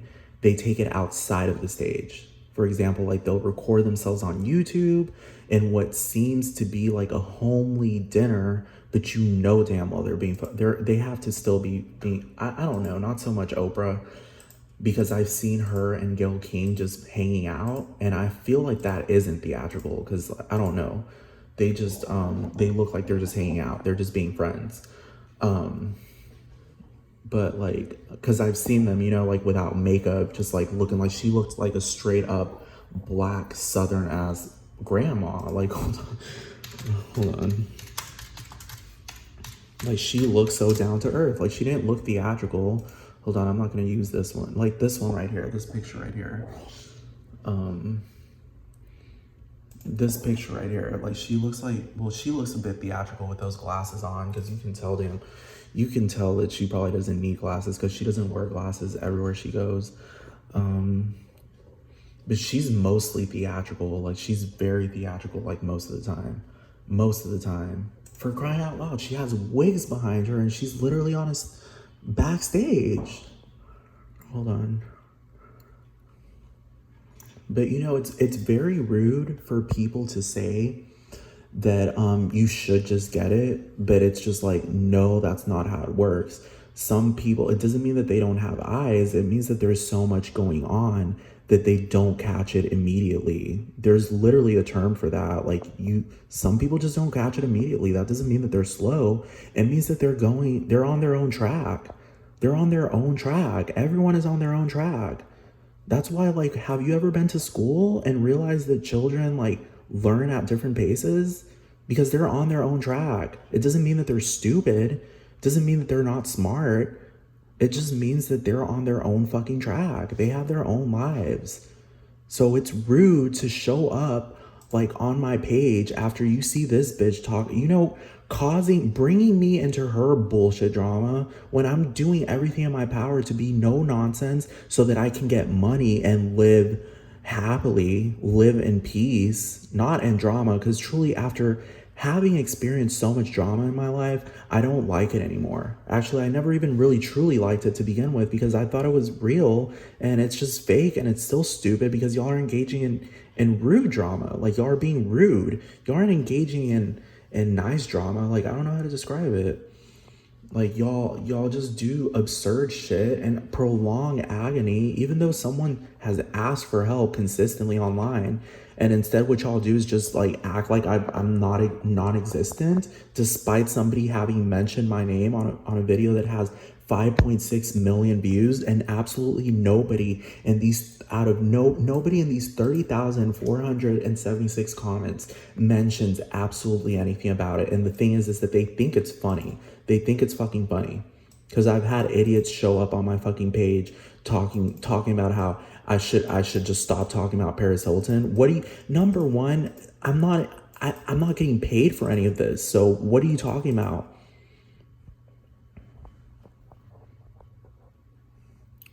She's so humble. No, she isn't. A humble person drops, like, she would buy this NFT. She would buy my NFTs. So, yeah, she's not humble. That's an apology. Dropping money. That's a good apology, because then I can buy my own fucking home, buy my own food, and then just live in fucking peace, dude. Just live in peace and fucking turn off all social media, because obviously, as I can tell, social media is dramatic. It's just dramatic. I don't like it. I hate it. I fucking hate it. It's dramatic. It's just dramatic. It's stupid. I hate it. I absolutely hate it. I didn't understand that whenever I was younger. It's just the thing, like I said again, if you don't catch the gist, that doesn't mean that you're stupid. It doesn't mean that you're slow either. It means that you are going your own way. Like, you're literally going your own way. You're on your own track because you're your own person. You have your own desires, your own likes, your own needs, and you're not attached to this nonsense. Because for starters, I'm a gay man. Why the fuck would my main interest be? And women, there's probably a reason why I'm listening to them. Probably because they talk about gay men or mingle with gay men or promote certain LGBT stuff or mingle around certain people that I don't even know how to describe it. But I'm not necessarily saying that she's a great LGBT ally or icon. I'm just saying that she's just, she might be associated with those people. That's it. That's literally it. Because if she wasn't completely, because let me tell you something, I'm not even going to get into it because y'all are annoying. And look, I love that she's trolling so many people to this day, and that she, like she said in her documentary herself, doesn't care one bit about what others think of her. She's a true inspiration. Do you see how psychopathic that is and how not nice that is at all? That's not nice. She doesn't care one bit what others think of her.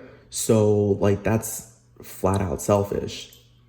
That's flat out selfish. Because if someone is thinking, this person's a bitch, she's a fucking abuser,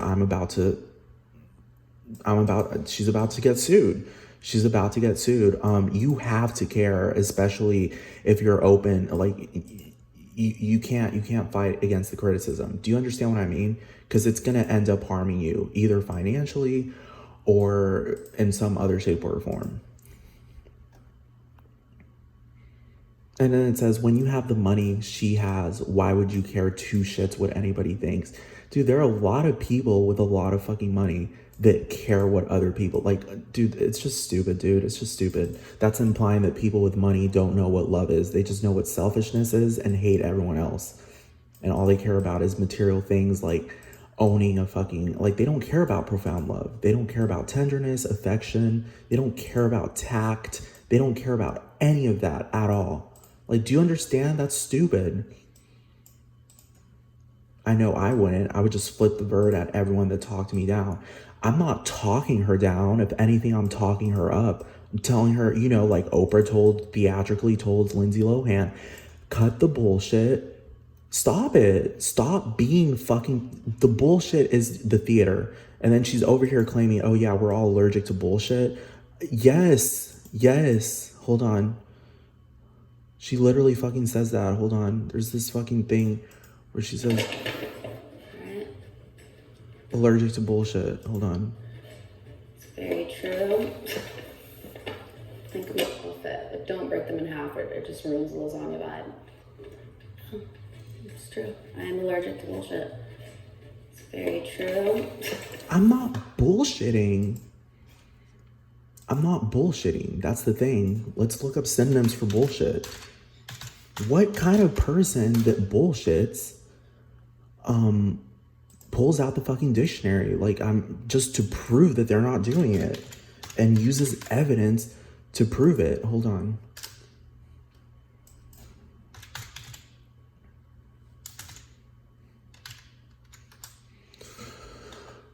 Synonyms for bullshit: information that is inaccurate or nonsense, which, you know, in other words, theater, drama.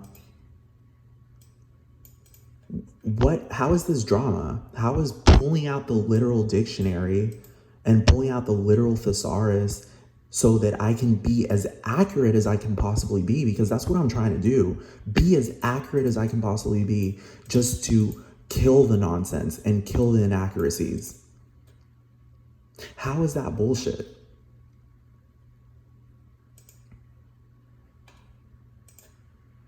Stupidity, blah blah, horseshit.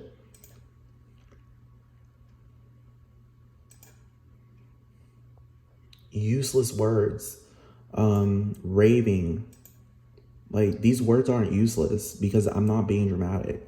I'm calling out drama. Do you understand? This entire video has been calling out just absurdities and nonsense and bullshit and drama. A lie or falsehood, or the act of lying or concocting a falsehood. Do you understand what I'm talking about? Half truth, not the whole truth, kind of like the Bible. The Bible is half truth. It's not like, it talks about telepathy and teleportation, but doesn't flat out, you know, get down to the point. To the point. Do you understand? Kind of like how this Harvard doctor gets to the point.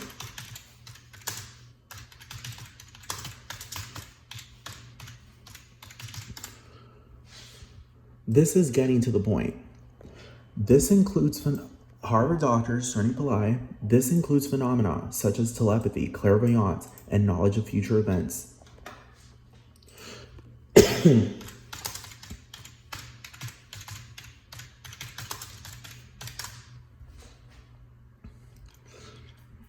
Hold on. Let me get to the government website. This is a half truth, as in it's not getting to the point, but it does in a, I wouldn't call it a clever way, but more like in an insulting way that doesn't just flat out give it to you. It makes you open up the dictionary even fucking further just to truly and honestly waste your time, because I'm not gonna fucking be sitting there using these fucking words, because they make, dude, they're words that are used in like fucking Macbeth and fucking like Harvard commencement speeches, not in fucking just regular fucking casual, not casual, but informal speech. And I'd rather speak informally than formally 24/7, because truly and honestly, we can all agree that that shit sounds awkward. That shit sounds awkward when you're just speaking it amongst friends. While human teleportation currently exists only in science fiction, not only that, science fiction is an oxymoron, so they're not getting to the point. When you're using oxymorons in a government website, like, do you understand? It's kind of like the Bible. The Bible is filled with oxymorons, but there is some truth in it, because I've seen teleportation happen with my own eyes. Teleportation is possible now in the subatomic world of quantum mechanics. What do you mean the subatomic world? Everything is made up of the subatomic particles. So what are you talking about that it's only possible in that realm? That is the entirety of everything. In the quantum world, teleportation involves the transportation of information rather than the transformation of matter. Matter, by definition, is synonymous with information. When someone asks you, what's the matter? It's another way of saying, what is the information? Give me information. Teleportation involves the transportation of information. Yeah, matter. So like I said, like this is getting to the point, but in a way that's just kind of like rude. Like, I don't know how to describe it. Like, just flat out say it. Just flat out say, is teleportation possible? Not possible. Don't use the word possible. Say, is teleportation real? Yes, that's it. And then just, that's it. And then get to the point and have like some type of manual that lets people understand how to do it with their mind. Because by dictionary definition, teleportation is the act or process. Let's ignore this, because if it truly were fictional, it would say it in both of these definitions, not just in the second one. So this is another type of rude, not getting to the point type of shit. The act or process of moving an object or person by psychokinesis. This is the definition of teleportation. It is the act or process of moving an object or person by psychokinesis. So you can deduce the teleportation. You don't need a fucking technological device to move it. You need your mind, psyche, the mind, kinesis. What is kinesis?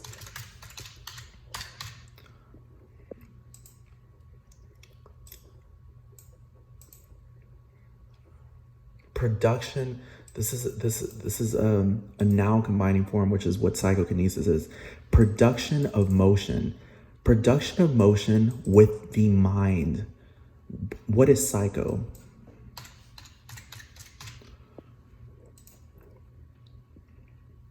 Combining form. This is where we're going. The mind, psyche. The mind, psychological methods, the brain, mental, and do you understand? Moving an object with your mind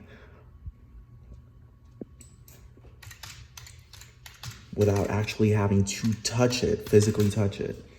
We all know what teleportation is. So, why do y'all have to, like, y'all should have an instructional manual on how to use your brain to do it.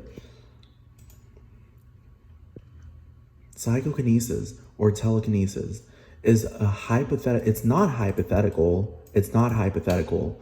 This is, okay, who are we gonna trust? Wikipedia, the one where you fucking click on and like half of their fucking articles are talking about like, oh, you need correct sources, or this, hold on.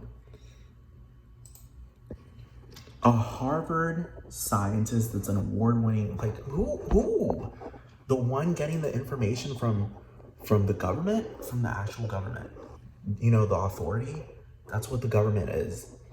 The National Library of Medicine, not Wikipedia, but the National Library of Medicine, the National Center for Biotechnology Information, where the authors and editors are actual doctors and actual professors from universities, not just random ass people that can edit anything they want to. Based on mirror neurons properties, viewers are emotionally engaged when observing others, even when not actively interacting. In other words, telepathy. How are you emotionally engaged when observing someone when you are not actively interacting with them?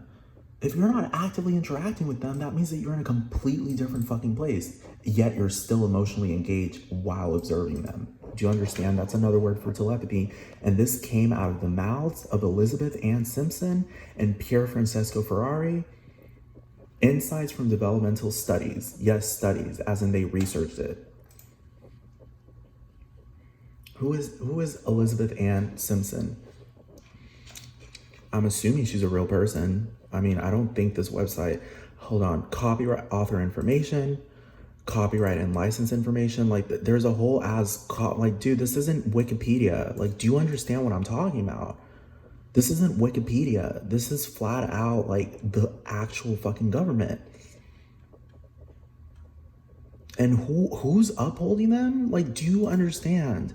Do you understand? The National Library of Medicine, an official website of the United States government. Here's how you know. The government means it's official. The .gov means it's official. What does official mean? Let's look it up because y'all are stupid. Hold on. Official. Synonyms: having the approval or authorization of an authority or public body. Authorized, approved, sanctioned, accredited. Authentic. What is authentic? What is another word for authentic? Genuine, real, true, legitimate, actual, certified, legal, valid, veritable, official, lawful, honest, faithful, trusty, on the level, true blue, honest to goodness, genuine article, sure enough, real thing, 24 karat, your actual, proper, approved, authorized, licensed, licit, sound, endorsed, formal, documented, validated, verified, above. Like, look, just by looking at this fucking website, do you see a whole bunch of grammatical mistakes all over the place and spelling errors? Do you understand? Just from looking at that superficially, do you see a whole bunch of spelling errors and a whole bunch of nonsense? Do you understand? Even on top of that, it's a secure website. HTTPS ensures that you are connecting to the official website and that any information you provide is encrypted and transmitted securely. So like, this is like, bitch, they're not, why would this government website engage in trolling? NCBI, the National Library of Medicine, National Center for Biotechnology Information. Why would they sit there and post an article and be like, oh, let's troll people, bruh. Bro, let's troll people and tell them telepathy's real, bro. Yeah, guess what, dude? Yeah, you want to hit this blunt, dude? Yeah, they're gonna fucking, it's gonna be so funny. Yeah, dude. You want another dab? Yeah, dude. Yeah, you want to hit this? Yeah, yeah. The university of blah blah. Yeah, dude, it's gonna be so funny when you tell them you went to a university and like show them your degree and everything and like blah blah blah. Yeah, dude, and they're gonna be fucking pissed, dude. They're gonna be fighting. Everyone's gonna be all fucking pissed once they realize telepathy isn't real. Dude, Look at politicians in general. Do they speak like that? There's your answer. There's your answer.